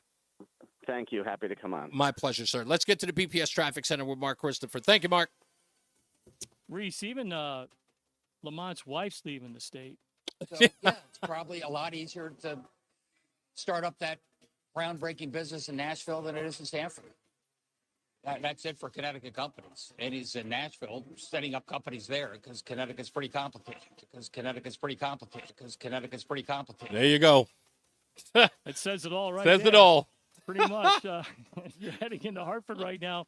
Westbound 84. You're clear. Just Thank you, after sir. 56 Governor Street out to 47 Surgety Street, 84 eastbound, at least 44. Roland is going to be mad. Capitol Avenue. South flowing right lane at 32A. So it looks like the hotline Len Suzio's calling in. Yep, I figured as much. I heard. I got a text message that she was going to call in. 84 okay east of the river. 2 eastbound moving well Glastonbury to Marlboro. 9 northbound slowing 22 in Middletown up to the Aragoni Bridge. 84 westbound Waterbury tight on the Mixmaster. 84 eastbound in Danbury, you've got delays 3 to 5. Again, 84 eastbound slowing 10 to 11 in Newtown. And 95 southbound, you've got delays in New Haven from 46 down to 44. I'll be right Southbound back. on the Parkway slowing by exit 60 in Hamden. Traffic and weather together on the 8s. WTIC News Talk 1080. The 20 pounds summer slim down with Awaken 180 weight loss. Drop 20 pounds before summer ends and cruise into fall with a new routine of better health. Do what I did and find your results with the solution for weight loss at awaken180weightloss.com. WTIC Then I got Brian all pissed off at me. kicks off a year-long celebration to 100 years on the air. This is WTIC and WTIC FM HD2 Hartford, an Odyssey station. 5 o'clock in the afternoon. I'm John Silva, WTIC 1080 News. Partly sunny skies, temperature of 87 right now in Hartford. In response to another increase in electric bills, One state senator is trying to make a point to Democrats to advance discussion on the issue. Republican Lisa Seminara of Avon will be holding a legislative update tonight. Gets underway at 6, runs till 7:30 in Simsbury. I am encouraging all people to come with their electric bills. I anticipate that will be at the forefront of the discussion this evening. It's certainly been at the forefront of my constituents on a regular basis. Democratic State Senator Norm Needleman says that first, Democrats asked regulators to delay the decision on the increase, which goes toward power grid upgrades for electric vehicles. When that didn't work out, he commented that the increase would be minimal. Republicans, though, say it's too much on top of the already high July increases we've experienced. In Hartford, police say a man was shot in broad daylight this afternoon, about 1:30. Officers were checking out a shot spotter notification in the area of Hungerford and Russ Streets. Officers found the victim in the area of 594 Broad Street after having run from the original location. Victim in his 20s transported to an area hospital in critical condition. That shooting came hours after another man was shot Wednesday night on Martin Street. Both cases are still under investigation. East Haven police say their officers have been targeted recently. Our officers are facing a rising number of violent encounters from individuals who are not only targeting them, but also taunting and harassing them on the streets. That's Captain Joe Murgo with the East Haven PD, says the latest incident occurred early Wednesday morning. We experienced a particularly alarming incident where a suspect, after locating and following one of our patrol sergeants, deliberately rammed a police cruiser. No, the officer involved was not seriously injured. Murgo says another recent incident saw a person throw feces at a cruiser and then taunt the officer afterward. Murgo says the department will not tolerate violence or intimidation against officers and urges parents to keep an eye on their kids. Recently, in Ukraine for a visit with officials, including President Volodymyr Zelensky, Senator Richard Blumenthal says the message that the U.S. cannot abandon the Ukrainians in their fight against Russia. You said we got Len Suzio, right? Or spill over the Yes, sir. They completely put the Russians on their heels. And remember that Ukrainian is outmanned, outnumbered, and outgunned. And they are fighting our fight insofar as our security is at stake. State Labor Department says the jobs. And I got Brian all pissed off at me. Why? Positive, Director of Research. Well, because we do this whole darting thing. Increased by okay. It's a segment for the morning shows we've been doing on Fridays. Okay. So Channel 3 has been kind of following us around doing some of them. Oh, okay. So the girl emailed me this morning, and I saw he CC'd on it, so figured, you see someone CC'd, why am I going to re-forward it to him? He didn't see it. They're not coming out tomorrow. So he's like, hey, FSB's not coming out tomorrow. I'm like, no, you didn't see the email? Oh. He's like, no, I never got it. I'm like, well, you're copied on me. Let me look. I'm like, so I was like, she copied your FSB email. Orioles. I just re-forwarded it to your Hotmail. He's like, oh, I don't look at that email. Oh, then that's not on you. Well, how the hell am I supposed to know that? He's like, we don't have to fight about it. I never saw it. I'm like, but now I got to learn what emails you use? Better outcomes for patients. And if you suffer with... I'm like, he's all pissed at me, telling him I should have told him and should have let him know sooner. I'm like, dude, you were CC'd on it. Medicine, we're the leader in treating men's sexual health issues in the Northeast. ED is a terrible condition. It causes stress. I'm like, they've bailed on us probably the last 5 out of 6 times. I just assume they're not coming out until they do. Then it's a surprise. Why are they wait a minute, I want to tell you today are they that supposed you to can be following free him around of when ED. he... Seriously, if you're like... So when we do these live remotes on these Fridays, like they come out B-roll and live hits for the television station. Right. Sex again. But the guy that does it, Rogers Hussein, also does like some stuff on the desk, so he's covering for vacations this week. Gotcha. So but he's covering for vacations this week. They literally tell us less than 24 hours before the remote. 800-9... Like, you didn't realize this? 930-5956 or go to northeastmenshealth.com. We have 5 offices across When I was Northeast working at Surgery. Power 105, we did FSB. Oh, okay. Information you need, information you want. WTIC News Talk 1080. One of the most underrated hip-hop groups in the world is the Beastie Boys. I know some people don't like them, but I love the Beastie Boys. It's Reese on the Radio, News Talk 1080 WTIC. When we get back from the break, we are going to be talking to former state senator Len Suzio, who's waiting online. We're going to talk to him about the discussion we've been having all day. You know, there's another saying that I use, and we did a 5 o'clock focus on sayings that you've heard and used all of your life. And my favorite one, all of my kids and my entire family use it. If you want to make God laugh, make plans. I had a whole show set up to talk about things today.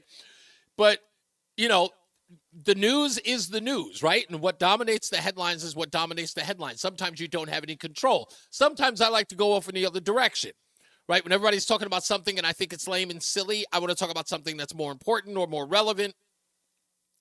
But this is a big deal.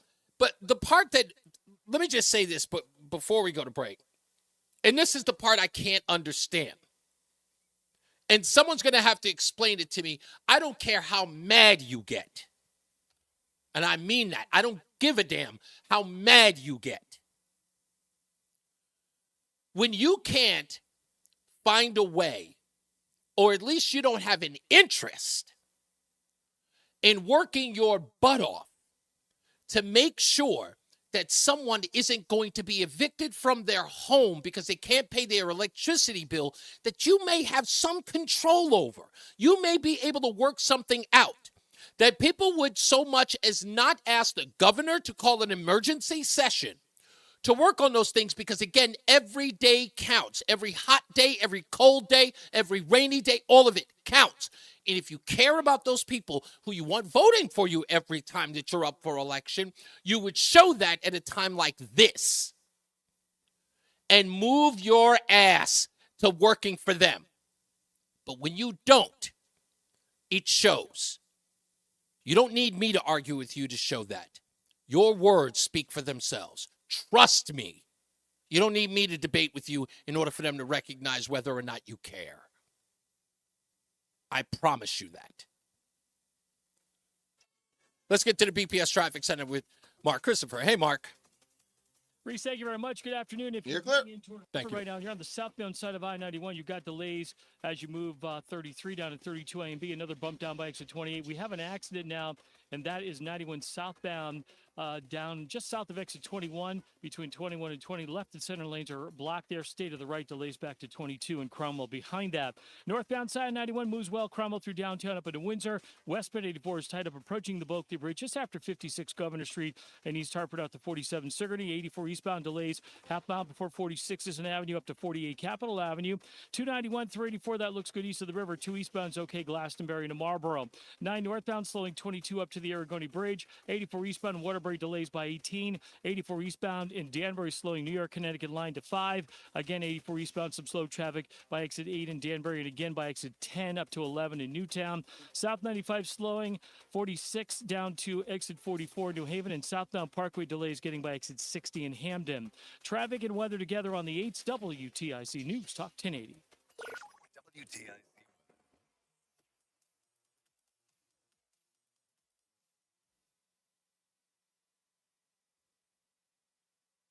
Through the rest of this afternoon, intervals of clouds and hazy sunshine. Watch for a thunder shower in a couple of spots as well that could produce gusty winds and small hail with any downpour. High today up to 89 degrees.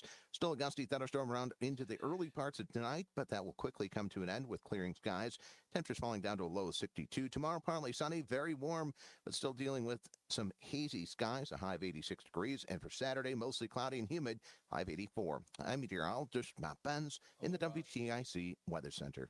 It's time to clear the shelters. Since we started 10 years ago, NBC, Telemundo, and you have helped over 1 million pets find their forever families. Let's make our 10th year the biggest yet. Are you ready to find your new best friend? If you want to help but can't adopt, your donations can go a long way. Adopt or donate today. For more information, head to nbcconnecticut.com/cleartheshelters. Brought to you in part by WTIC News Talk 1080. eBay Motors is here for the ride. 120,000 miles of night drives, daily commutes, and who knows how many. Are we there yet? Through countless fixes, elbow grease, and a new radiator, you kept your ride alive. With With eBay Motors, you have over 122 million parts to keep it running. And with eBay Guaranteed Fit, they'll be the perfect fit every time. Plus, at these prices, well, we're burning rubber, not cash. Keep your ride or die alive at ebaymotors.com. Eligible items only. Exclusions apply. She posted about us just now. Celebrities can't get enough of Beyonce's bespoke skincare line. She has 147 million followers. How do we monetize? She needs a social media associate to help her with the hype. We should repost this. Do we need a hashtag? Indeed can help her hire great people fast. I need Indeed. Indeed you do. You can schedule and conduct virtual interviews all from your employer dashboard. Visit Indeed.com/credit and get $75 towards your first sponsored job. Terms and conditions apply. Wesley Financial Group. 1 minute. If you own a timeshare, don't miss this public service announcement from Chuck McDowell, founder of Wesley Financial Group. If you receive an unsolicited phone call or mail piece to discuss selling, renting, or especially canceling your timeshare, don't fall for it. If you really want out of your timeshare, hang the phone up immediately or throw that mail piece in the trash and contact your timeshare resort or Wesley Financial Group for assistance with your timeshare. As the only Inc. 500 timeshare cancellation company, our knowledge, experience, and results has made Wesley a trusted resource for over 40,000 families we've helped get out of their timeshare.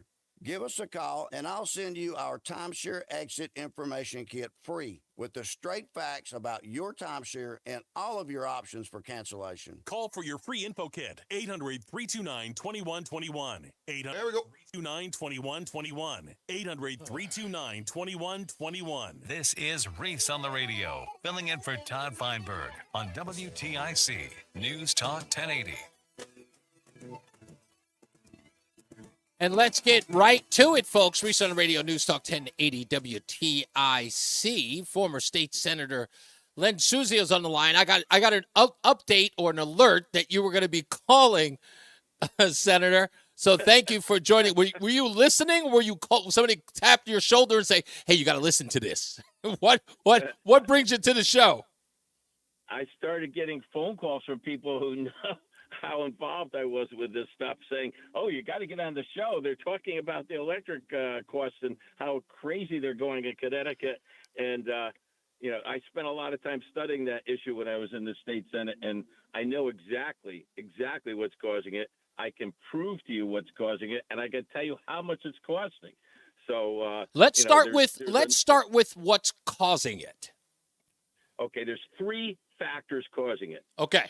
Not necessarily in order of importance. One is Eversource itself is allowed an exorbitant profit. They're allowed a guaranteed rate of return of about 9.5% on an investment, and it's for something that's basically a sure thing, that's an exorbitant rate. Even the current head of Pura, the woman Katie Dykes, I think it was, when she came in, she lamented how Pura had allowed them, Eversource, to earn so much money. It should have been much lower, especially with the interest rates were 1%. Right. And Pura was, they were allowed a 9+% rate of return on investment. So that's one thing that's causing it. Another thing, the second thing that's causing it is the public benefits charge, which I know has been a hot topic this afternoon.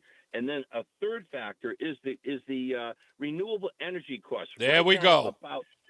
About 30% of the utilities are forced by the politicians in Hartford, force them to buy basically green energy sources, and it's got to be about 30% or close to 30%. Oh yeah, it's at 28%, Senator. Right. It's at It goes up 28%. every year. It's been increasing. Been increasing every year. Now, green energy is extremely expensive compared to fossil fuel and even nuclear. When I was in the legislature, the natural gas prices were about 1.5 cents per kilowatt hour. The cost of nuclear was about 5 cents a kilowatt hour. That's I think it's 4.99 cents per kilowatt hour, based on the deal Connecticut struck back in 2017 or 18. And then now you're talking about wind-generated energy in this new contract that they're talking about. It's going to cost 15 cents per kilowatt hour. So that's 10 times what the cost of natural gas was, 3 times the cost of nuclear. It's a guarantee that you're going to pay through the nose for your energy bill, your electric bill. And And don't forget that 15 cents per kilowatt hour they're talking about understates the cost because wind is intermittent. It's not always there, and you need to have standby energy sources. And there's one over in Middletown, for example, that's a fantastic gas plant, but it's a backup plant, basically. So you have to pay the people to have these plants on standby, even when they're doing nothing, because you can't afford to lose all your electricity in Connecticut that's heavily dependent on wind. It's the folly of the whole thing is mind-boggling. I heard Representative Candelora say something about the arrogance in Hartford. Yeah. I would say it's a combination of arrogance and ignorance. There's a lot of But people it's up not- there that have no understanding about what they're doing and how drastic this is and how detrimental it is to people. And by the way, the proof in the pudding is this. As far as I know, there's only one kind of electricity. Electricity is electricity. It's not like you can go out and buy a car and you can buy a Mercedes or you can buy a Volkswagen or whatever, and there's different quality. Electricity is electricity. It's only made one way. It's only produced one way. That's right. Well, the proof in the pudding about how exorbitant it is in Connecticut is right here in Connecticut. If you go to the Wallingford Municipal Utility, their cost, what they charge their customers there in Wallingford is way below. It's 40 to 50% below what an Eversource person has to pay. And it's not because they have their own plant there, by the way. They have to go out and buy the energy on the market, just like Eversource and United Illuminating have to do as well. So it's not like they have some kind of big advantage because they have their own generation plant there as well. So Wallingford I used to live in Wallingford. I have a daughter who lives in Wallingford. I talked to her last month before the costs were going up. I said, what are you paying per kilowatt hour? And it was something like 14 cents per kilowatt hour, where people were paying 24 cents or whatever for UI. And this is before the big increase that occurred. And, of course, it doesn't take into account what will happen if Connecticut signs this offshore wind contract. It's rumored to be at 15 cents per kilowatt hour or something like that. I know Rhode Island signed a deal back a few years ago when Gina Raimondo was the governor of Rhode Island. She was paying, I think, 11 cents, 9, 10, or 11 cents per kilowatt hour. This is, again, when we were paying a penny and a half for natural gas and 4.99 cents for nuclear. So nuclear will look cheap compared to wind-driven energy. I can guarantee you that.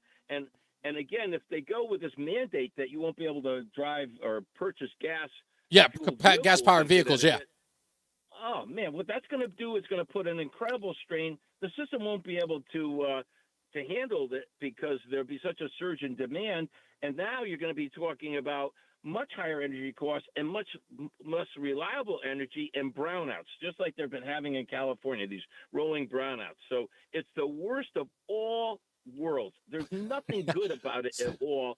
It's all driven by the scare about CO2, and I could talk to you about an hour. Senator, you could. Senator, you're going to take a breather so I can ask a question. I don't even. I may not get paid for this break because you're doing. Let me. I don't want. You got to make money to support that family. No, I totally hear that. I Josh, because clearly this is your realm. This is your sphere. I dabble in this. I'm actually pretty proficient in the area. But there was something that you said in all of what you said, and I need to get to the renewable energy because this is the part that drives me the most crazy, and I think most conservatives and people on the left. No matter what your stripe, we're talking about voters here. Even them, of course, they want to do things for the environment. That is a political lean for many people in the Democrat Party in the state and across the country. We understand that. They want to do their part, right? But the reason why green energy and climate change, as it were, whatever the nonsense is they're calling it this month, the reason why it rates so low on the things that matter to those who are even on the left, the reason why is because they understand the cost of it would cost them out of house and home. They understand that in order to make that sacrifice of green energy, they would never be able to afford it, that they would be poor, broke, and on the street. Right? That's it. They could save the environment, but they would be on the street. Klaus Schwab would love the fact that they would be happy and have nothing. Here's the part that I don't seem to understand. When talking to Senate Majority Leader Bob Duff. I simply asked him about that. Can we get rid of this clean energy nonsense? Because it would be a way to somewhat bring down the cost to consumers because it's something that they're not using, right? The $80 million that Pura just approved that the taxpayers are going to pay for, 98% of the people in the state don't use the electric grid for electric cars, but they're paying for it. So why not get rid of it? If it's not, but he keeps talking about subsidizing stuff that people might use. They might want to buy an LED lamp. They might want to buy a solar panel. So we're taxing people to have put money in their coffers that we might give to citizens who might want to be green supportive in some way. And then what does the money just sit there? Or is the truth, in your opinion, does that money sit there until they find some other way to allocate it? Well, when I was in the legislature, one of the beneficiaries of the public benefits charge was like the Green Energy Bank. Right. That money was supposed to be used, for green energy purposes. It was raided by the legislature it was back in 2017 and 18 when I was last in the legislature. Mm-hmm. They used that fund not for what it was intended for, but to make up for the deficit that they were incurring in the budget itself. And the That's green exactly advocacy people were, they were upset about it. So they didn't even use it for the intended purpose. That's right. See, that's the part that, again, that was why when I asked that question to Senator Bob Duff, and he was making that dismissive remark about, well, if you want to cut $5, and again, it's like, first of all, you want to talk about $5 as if it's it's of no consequence. We're talking about bills that are going to be raised to like $75. Who in your life, Senator, have you ever known at any time where $75 was going to break their bank? I didn't live in that world, and I was a kid on welfare. $75 wouldn't have broken my mom. Today it will. Yes. It's they don't have any real empathy for the working class men and women and families of the country, really. There's a religion now around the CO2 stuff and the scare that's involved with it that is really totally misblown, and it's a cause a lot of this craziness that's going on with electricity, unfortunately. And it's become more of a religion than a science, I would say, for a lot of people. And I can guarantee to you that 90% or more of the legislators, the politicians who are advocating for this stuff, don't really understand it at all. I know they They're don't. just doing it because it's a politically correct thing to do. And it's like, you're environmentally insensitive if you don't support this stuff. And the truth is that it's grossly irresponsible to support a policy. You've heard the old expression, the cure is worse than the disease. Yeah. That's Exactly. what you're talking about here. Exactly. You're talking about making the cost of living so much higher and the quality of living so much lower because, again, you're not going to have more expensive energy. You're going to have less reliable energy because you're going to be more and more dependent on this intermittent sources of energy. So it's the worst of all worlds, and it's mind-boggling to me that it's become the dominant political philosophy. Well, because they believe that they. Party. I'll tell you what part of the orthodoxy is here, Senator. It's that if you ever listen to any of these green activists, they're always talking about the future that they're building for the next generation, right? This utopia, as it were, right? What we're doing is for our grandchildren. So what we're doing is laying the groundworks for the future that they're going to live. So we're going to we're going to do the renewable energy thing. Everybody's going to drive an electric car because the future that they have when we're long gone, like for some odd reason, our kids will look back on us and they'll call us saviors of their planet. Trust me, I've got kids. They don't even like me and I'm alive. But anyway, they never look back on their parents adoringly and say, well, it was because of mom and dad that I've got an electric vehicle. Nobody, it's so stupid. But here's something that I said to House Leader Vince Candeloria, and I'll ask you. You don't have to co-sign it if you don't want to, but before we leave, I want to ask you. I believe this. Governor Lamont and many on the left and many in the Democrat legislation want to drive the working poor and the most vulnerable people out of the state of Connecticut, because everything that they're doing here is only. Listen, the wealthy in the state can afford policy changes in the state. They can afford their politics. It is one party that they continuously vote in, and Governor Lamont knows that he is absolutely his policies are bulletproof. If you look at it, because the only people that vote are going to be the same people that are going to make sure that there's one party rule. The people who can't afford to live here will eventually move out, and I don't think the governor or the Democrat Party cares. And I think it's shown in this policy alone. These electric bills are going to kick people out of the state. Well, but see, part of the thing is this, that part of that public benefits charge is paying for the electric bills that of people who can't afford to pay for it, basically. Yeah, I understand, but to what end? Well, the Democratic power base are people who are dependent on the government.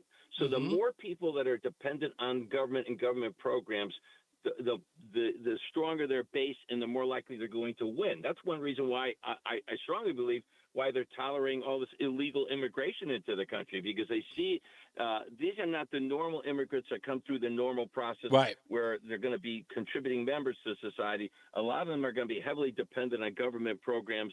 They're not well educated. People are coming with diseases. They're not even being vetted as far as health is concerned.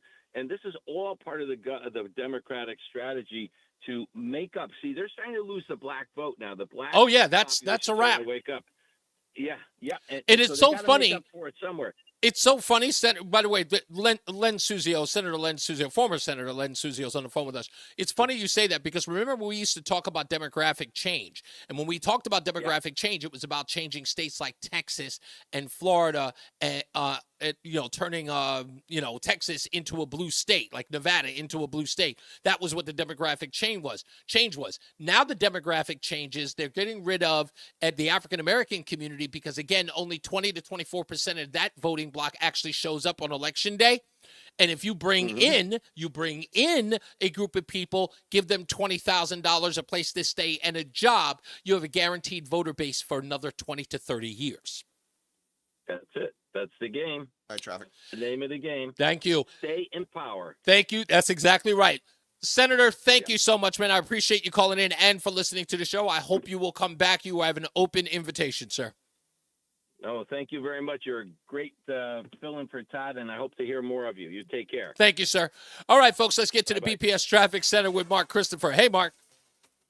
Hey, Reese, thank you very much. If you're heading You're clear. Thank you, sir. Crash now down in Cromwell. It's just south of exit 21, the 372 interchange. It's taking out the left and center lanes there. You want to stay to the right, and you're looking at delays back to exit 23, West Street and Rocky Hill behind that. Northbound side 91, that's moving very well. Cromwell through downtown up into Windsor right now. If you are traveling on the westbound side of 84, you're tied up from 56 Governor Street out to 47 Sigourney Street. 84 eastbound delays half mile before 46 Sisson Avenue up to 48 Capitol Avenue. 291 through 84, that looks good east of the river. 2 eastbound moving well, Glastonbury into Marlboro. 9 northbound, you've got slow traffic 22 in Middletown up to the Aragoni Bridge. 84 eastbound Waterbury slowing by 18. Westbound 84 slows approaching 26 in Cheshire up to 25A. 84 eastbound Danbury tight New York Connecticut line out to exit 5, and again 84 eastbound slows 10 to 11 in Newtown. South 95 New Haven tied up from 46 to 44, and 91 southbound delays from exit 4 in toward the 95 interchange. This traffic report being brought to you by W.I. Clark Company. Traffic and weather together on the 8s. WTIC News Talk 1080.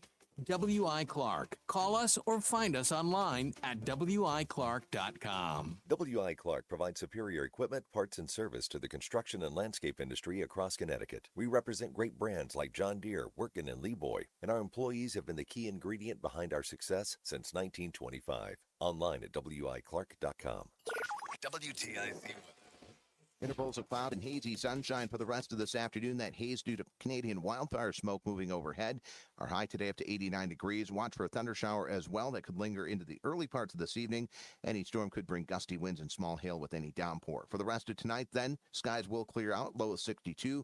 Tomorrow turning out partly sunny, very warm, but still dealing with some haze from that Canadian wildfire smoke with a high of 86. More clouds and sun Saturday, humid, high of 84. I'm meteorologist Matt Benz in the WTIC Weather Center. And now, a WTIC news update. 5:30, good afternoon. I'm John Silva. Ratepayers still up in arms about the latest increase in their electric bills. PURA, the Public Utilities Regulatory Authority, okayed an $80 million hike. Eversource requested to fund electric vehicle charging stations. It did this yesterday. It all comes on the heels, of course, of last month with the customers' public benefits portions of their bills. Some ratepayers who saw their bills double from the month prior. 5 people have been arrested in connection with the death of actor Matthew Perry last fall. Among those charged are 2 doctors who allegedly helped the Friends star score a large supply of ketamine. His autopsy found that the amount of ketamine in his blood was in the range used for general anesthesia during surgery. The drug is also used to treat chronic pain and depression. A couple of shootings have Hartford police investigating. One last night, Martin Street, the victim treated for non-life-threatening injuries, and one in broad daylight today. Officers were checking out a shot spotter activation in the area of Hungerford and Russ Streets. They later found the victim on Broad Street. He was taken to the hospital, critical condition with multiple gunshot wounds. International mediators held a new round of talks aimed at halting the Israel-Hamas war and securing the release of scores of hostages. Should I wait for phone calls? The best hope of heading off an even larger regional. I say I just put 2 on hold. I'll put them in the chat. Okay. 54 points today, back over 40,000. The NASDAQ up 451. The S&P gained 88 points. Red Sox and Orioles start a series tonight at Camden Yards. We'll join it right after the 6 o'clock news here. Yanks are idle. Mets fell to the A's at Citi Field 7-6. Eastern League, Somerset, the Yankees AA affiliate, takes on the Yard Goats 7-10 on the Odyssey app. And NFL preseason football, Patriots host the Philadelphia Eagles. For these stories and more, go to WTIC.com. I'm John Silva, WTIC 1080 News. This is the story of the one. As a maintenance engineer, he hears things differently. To the untrained ear, everything on his shop floor might sound fine, but he can hear gears grinding or a belt slipping. So he steps in to fix the problem at hand before it gets out of hand. And he knows Grainger's got the right product he needs to get the job done, which is music to his ears. Call, click Grainger.com, or just stop by. Grainger, for the ones who get it done. From inflation to worker shortages, America's small businesses are met with challenge after challenge. Now, a massive tax increase on small businesses is right around the corner. This will impact 9 out of 10 small businesses and lead to job losses, reduced wages, and an economic slowdown. Visit smallbusinessdeduction.com and tell Congress to stop the small business tax hike. Paid for by the National Federation of Independent Business. When you haven't found love, it can feel like everyone else has. It's in every movie, every song, and all the PDA. Looking for love sucks. Thankfully, California Psychics can give you the guidance you need to find the one. We guarantee if your reading isn't life-changing, it's free. And new customers receive 20 minutes for just $20. Visit CaliforniaPsychics.com. 30 seconds. Certainty. California Thank you. Psychics. I learned patience from my adoptive dad. All he had to say was, Hey, you got this. Just breathe. Hey. You know, we're pretty good. yeah, Might have to start a band. I got it. Learn about adopting a teen from foster care. You can't imagine the reward. Visit adoptuskids.org to find out more. This message is brought to you by Adopt US Kids, the U.S. Department of Health and Human Services, and the Ad Council. You're listening to Reese on the Radio, filling in today for Todd Feinberg on WTIC News Talk 1080. Yeah. We're back. Reese on the Radio. Your phone call's coming up in a minute. I have this thing. Tomorrow's show, so of course, don't forget, tomorrow, I forgot it's Friday tomorrow. Do you know what tomorrow is, Joey? You don't know what tomorrow is, do you?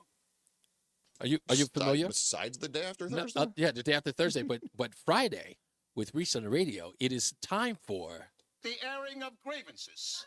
I got a lot of problems with you people. Now, You're going to hear about it. That's right. It's Friday. It's the airing of grievances. And I think Gosh. today we're going to get enough airing of grievances for tomorrow's show. There's going to be so many airing of grievances for people who couldn't get through in the show today. Calling tomorrow, I might lose my job. Listen, that's like I told everybody who calls it an airing of grievances, people are trying to understand exactly what it was. So people kept talking about the news of the day and that stuff. I said, no. Airing of grievances is about whatever you want it to be. Oh, yeah, I got one because I'm not here tomorrow. Okay. I'm going to stand on my little soapbox. Go for it. If it's dark, turn on your headlights, people. Will you please? I totally agree with you. There's some people who just don't. It's getting ridiculous out there. But I thought every car was sort of made with an auto light thing. Like they should be. I think people are just turning them off. It's really amazing the amount of people I see on the roads without their headlights on at dusk and dawn and nighttime. It's absurd, people. That's exactly what the airing of grievances is. But it's about people just air. I told them, I said, you can make it about traffic. You can make it about traffic codes. I don't care. Just air the grievance on the show. So we got plenty of people who are going to do that tomorrow. So don't forget about that. Also tomorrow on the show, because I couldn't talk about it today. I've always had a beef with Bernie Sanders, and I kind of call him a sucker. And what I mean by that is in 2016, he had an opportunity to run or be the Democratic nominee, but he was cheated by Hillary Clinton and the Democratic apparatus, the Democratic National Committee, Donna Brazile and Debbie Wasserman Schultz, pretty much put a coup out. They removed him from the running because Hillary Clinton, it was her turn. Barack Obama made her a promise that if she conceded in 2008, she would be the candidate in 2016, but the country was going with Bernie Sanders. It didn't, and they cheated him, and he ended up conceding to Hillary Clinton, upsetting the Bernie bros and the Bernie gals.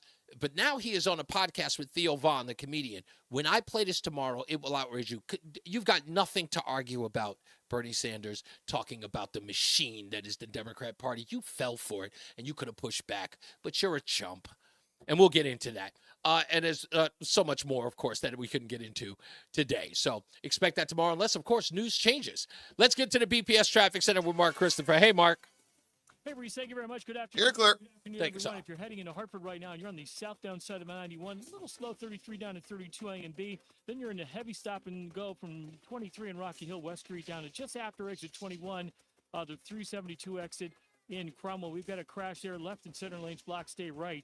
Now, if you are traveling in the northbound side of 91, that moves well Cromwell through downtown up into Windsor. Westbound 84 slows, 56 Governor Street up to 47 Sigourney. 84 eastbound a little tight, 46 up to 48 Capitol Avenue. 291, 384, that looks good east of the river. 2 eastbounds moving well, Glastonbury into the Marlboro exits.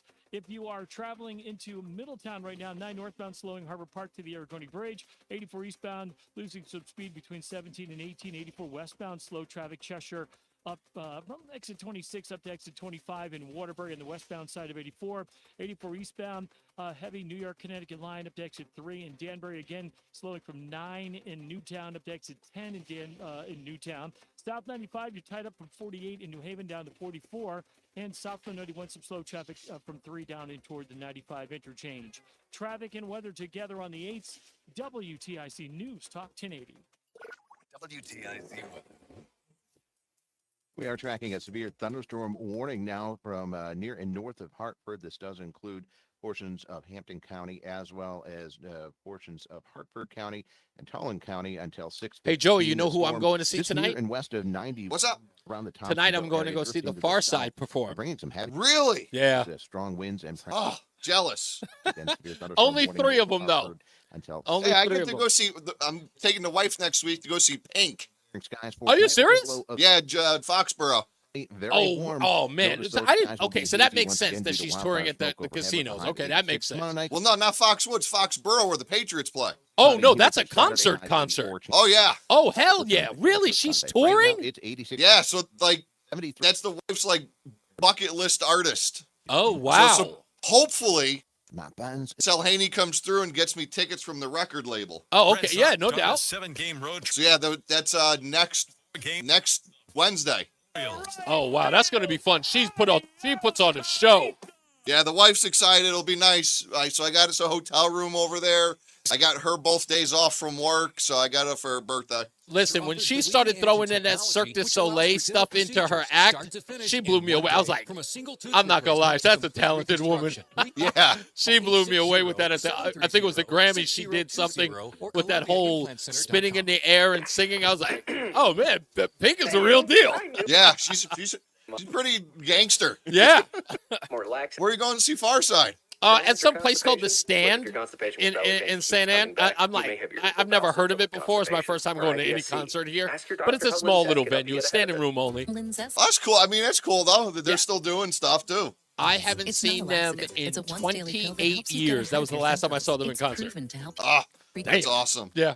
What'd you say, babe? Helps relieve overall abdominal symptoms. Oh, it's called belly Stable pain, Hall. discomfort, Okay. and bloating. These symptoms were studied Yeah, in so I'm really combination, excited. not I remember I got in an argument with one of my friends in high school. Uh-huh. I had I had the cassette Lab Cab in California. Oh, my favorite album. And he's like, what the hell type of name is? I'm like, dude, what the type of name is 9 Inch Nails?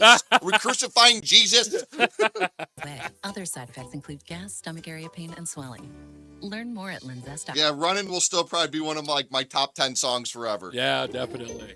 What if I told you your home movies are already past their prime?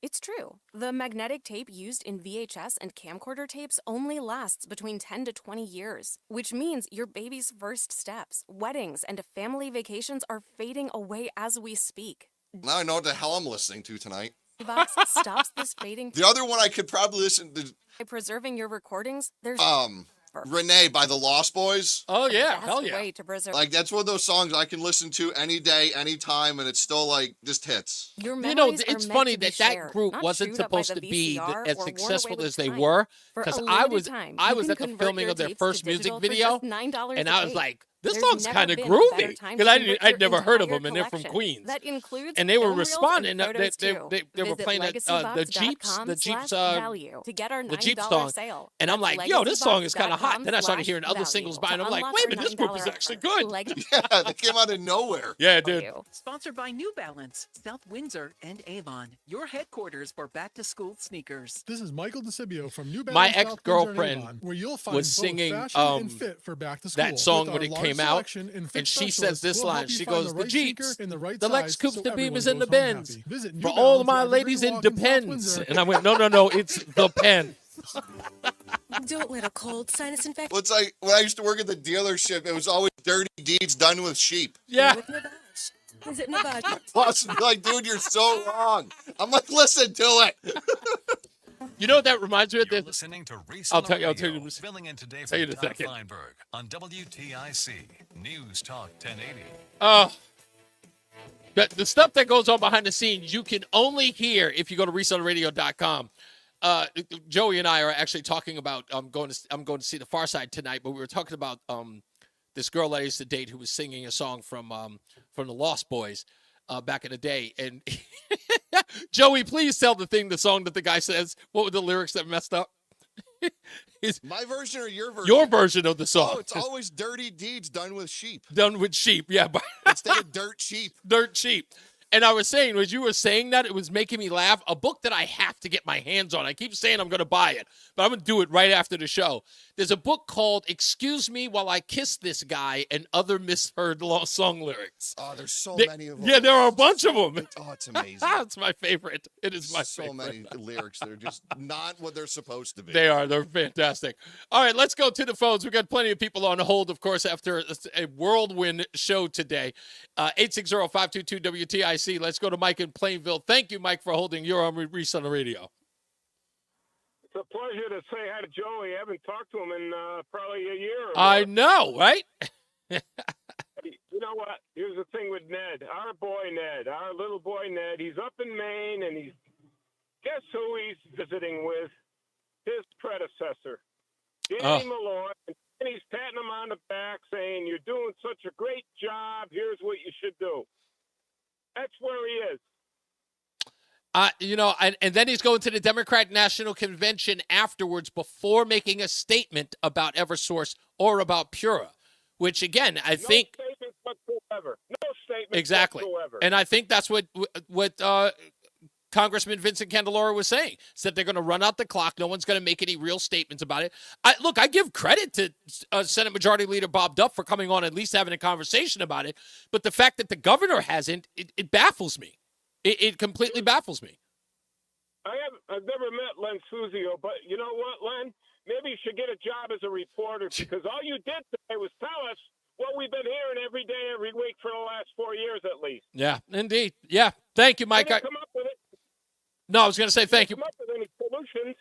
Well, you know what? That's what we're here for. And I said, I'm going to talk to enough people where I'm going to say people have to get off this idea of this Green New Deal, this green energy nonsense, because trust me, people are going to get to the point where they've had enough and they're going to have to walk away from it. That's what's got to happen. People have got to walk away from it, but the right people have to learn about what's happening. Thank you, Mike. Let's go to Craig in the car. Hello, Craig. How are you doing, sir? Well, I messaged you yesterday about my background, a little bit about it. I got it. And I know this space really well, but not from a government perspective, from the private sector. Mm-hmm. And the first thing I'm going to tell you is the horse is out of the barn. It's coming. This is not we can stop it. Maybe it's going to happen. It's going to happen. To put an end to it. The government has put so much pressure on vehicle manufacturers years ago that they've had to shift their viewpoint on what they do. And they have invested so much money into the EV thing, it's not going to stop. So don't think you're going to put the brakes on this. It's not going to happen. Well, I don't look. I've come up against things like this in the past. I get what you're coming from, but these guys can't stay in power forever for whatever reason. It doesn't matter whether or not it stays Democrat. It doesn't matter whether or not it's one-party rule, but people are going to have to change their mind, and I'm telling you there's a way to do it. I'm going to, as much as I can. For me, this sounds crazy. This sounds crazy, Craig, but I'm going to tell you from the bottom of my heart. There are certain things that I treat like a dog with a bone. This is one of them because I know that there's an effective change that can happen. I know there is. That's not what I'm saying. Okay, go for it. That's not what I'm saying, Reese. The government has put so much pressure on these major manufacturers. Oh, okay. Look, how many brands of cars are there? Oh. Right? 15? Yeah. 20? Mm-hmm. Mercedes, Chevrolet, Ford, whatever it is. They put so much pressure on them that this is coming. They changed lanes years ago and invested all their money into the EV thing because they knew it was going to be mandated. They can't just turn that left signal on again and go back. They're already invested in it. It's coming. It's going to happen. Well, if it's going to happen, if it's going to happen, and trust me, if it's going to happen, it's going to happen 20 years down the road, maybe even 30 years down the road. No. But no. It's not. Okay, No, it's so not. Craig, give me a timeline. I'll put it to you like this. You and I, let's do a gentleman's bet. 5 years. Yep. I'll say 5 years we don't get any meaningful change in the electric car industry in this state or any other. Much less, let's say this state or California, 2029. Okay. All right. In 5 years, 50% of the cars that are sold in this country will be EV. You believe 50% of the cars that were sold in this? Okay. You do know how many cars are in the country as we sit, right? You know how many cars are in the country right now, right? Reese, I know the numbers. I'm in the industry. Okay. It's going to happen. It's already happening. So you believe that the number of electric vehicles are going to jump from, I think we're just under 2 million. You believe that number is going to jump to what in the next 5 years? I will say 2 million to 40 million. 40 million in 5. Oh, wow. Okay. All right. Gentlemen's bet. I'll tell you why. Yes, please. Yep. It starts with California. Then Right. It goes to Massachusetts. Then it goes to New York, New Jersey, Connecticut, Maine. These manufacturers, every vehicle they sell, a certain percentage of those, based on what the federal government tells them they have to sell, have to be EVs. Okay, I think that right. No, I understand. You're saying that the government is going to mandate it to the point where, of course, they have no choice. What they have to sell cars, so they have to sell what the government's going to mandate them to do. So I'm in the commercial truck space. Okay. Right? So there's two mandates. There's the mandate to the manufacturer. This is the percentage of the vehicles you build that have to be zero emissions. Right. There is additionally a mandate to the fleet that buys those vehicles. This is the number of vehicles you have to purchase that are zero. I'll tell you. The pressure comes from two. Oh no, I get exactly where you're coming from, Craig. Trust me, I follow. Yep. What I'm saying to you is, I know you're a U-Haul guy. Yeah, exactly. Get it. I know exactly where you're coming from, but the cost on this, and I think that part of the problem is going to be is that fuel energy, especially with Hertz Rent-A-Car, with rental companies, that's going to be a huge problem as well. But you know what? Let's just keep the gentleman's bet like this. In 5 years, if I'm still around here at WTIC, which I intend to, I promise I won't get kicked off. But if I'm still here, the objective is that you come on here and you call me the king of you call me the king of gas. I'll call you the king of renewables, and we'll exchange those pleasantries 5 years from now. And Reese, please don't misinterpret my words. Oh no, I know what you're saying. I'm not a disciple of this. Right. I am not buying into this. I have an inside view of what's coming. Mm-hmm. Can I give you one more quick anecdote? Real fast so I can get Everett in. All right. If EV was viable and charging was awesome, right now you and I could go buy EV charging stations and put them up wherever we want, and we could monetize that. Right, of course. So if electricity was 15 cents a kilowatt hour, we could charge 25 cents a kilowatt hour and a buck every 15 minutes. Yeah, but a buck every 15. Look, a buck every 15 minutes. But when the average charge takes 45, we wouldn't be making a lot of money on the back end. But that's my point. The private market isn't investing in this because it's not viable. Right. No, I It's being agree. Forced upon us, and the only way to do it is, I've been listening for the last 2 hours. To subsidize. The only way to do it is through government subsidies that are charged to the taxpayers. That's right. That's the only way it works, and we're all going to end up paying for it. You're 100% right, Craig. We're all going to end up paying for this nonsense. And that's exactly that's the reason why everybody's putting so much effort in putting an end to it, though. But I totally appreciate where you're coming from. Thank you, Craig. I much appreciate you, sir. Now let's go to Everett in East Hartford before we get out of here. Hi, Everett. Thank you for waiting. Oh, you're welcome. Yeah, I mean, these people cause this stuff, and then they're, again, my point I'm trying to make is, again, people do not go out and participate in the government and elect people. They don't show up for these any elections, whether it's just nominating somebody to run for Senate, right, in your party, and again, if you do nothing, it's never going to change. And people have been standing there saying, "I can't do nothing. I'm not going to do nothing," for my entire life. Yeah. So all this people that are upset, it's your fault, or your friend's fault, and your sisters and brothers and everybody else who doesn't participate.